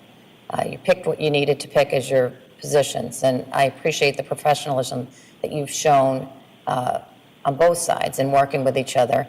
And as I say, I drop into Norfolk County every once in a while as I drop into other counties. You and I, counsel, and I know that this is pretty much the routine of how the courts in the Commonwealth of Massachusetts operate day to day. There's nothing unusual about this case. The level at which you perform is the level at which I see when I travel county to county. And I appreciate the work that you've done on this case and will continue to do on this case. Thank you. Thank you. All rise. All rise, close your freaking notebooks. Matters continue. The way that the bailiff. All rise, close your notebooks. It's time to go now, everybody. Okay, well, we're going to teleport now to day 10, which will start live for the closing arguments. Obviously, first, long-ass jury instructions. That's going to be interesting. And then closing arguments, 40, really defense, you did 45 minutes, hey? Oh my word, to say all that, to talk about sudden death again. You go for it. Defense will go first, that's how they do it in Massachusetts, and then the state will go after that, and then there's no rebuttal. Ooh, I like that, I like a rebuttal. Anyway, we're gonna teleport now. If you've got autoplay toggled on YouTube, you will automatically be redirected there. If you don't have that, click the link that I put in the chat and go there and click notify me. And I will see you there, right? Same sort of time, same place. We're starting live tomorrow, though. Can't wait. And we will be watching the jury instructions, the closing arguments together. Tomorrow, then, how it works is we will teleport to a stream that is set up for the verdict so that you get that notification when the verdict comes in. And it will be called Verdict Watch. And I will only go live when there's a verdict, which don't worry, I don't think it'll take long. The minute there's a verdict, boom, you get the notification. We're live, we watch it together, okay? So I'll see you over there. Thank you, mods. Thank you, everybody, for your support.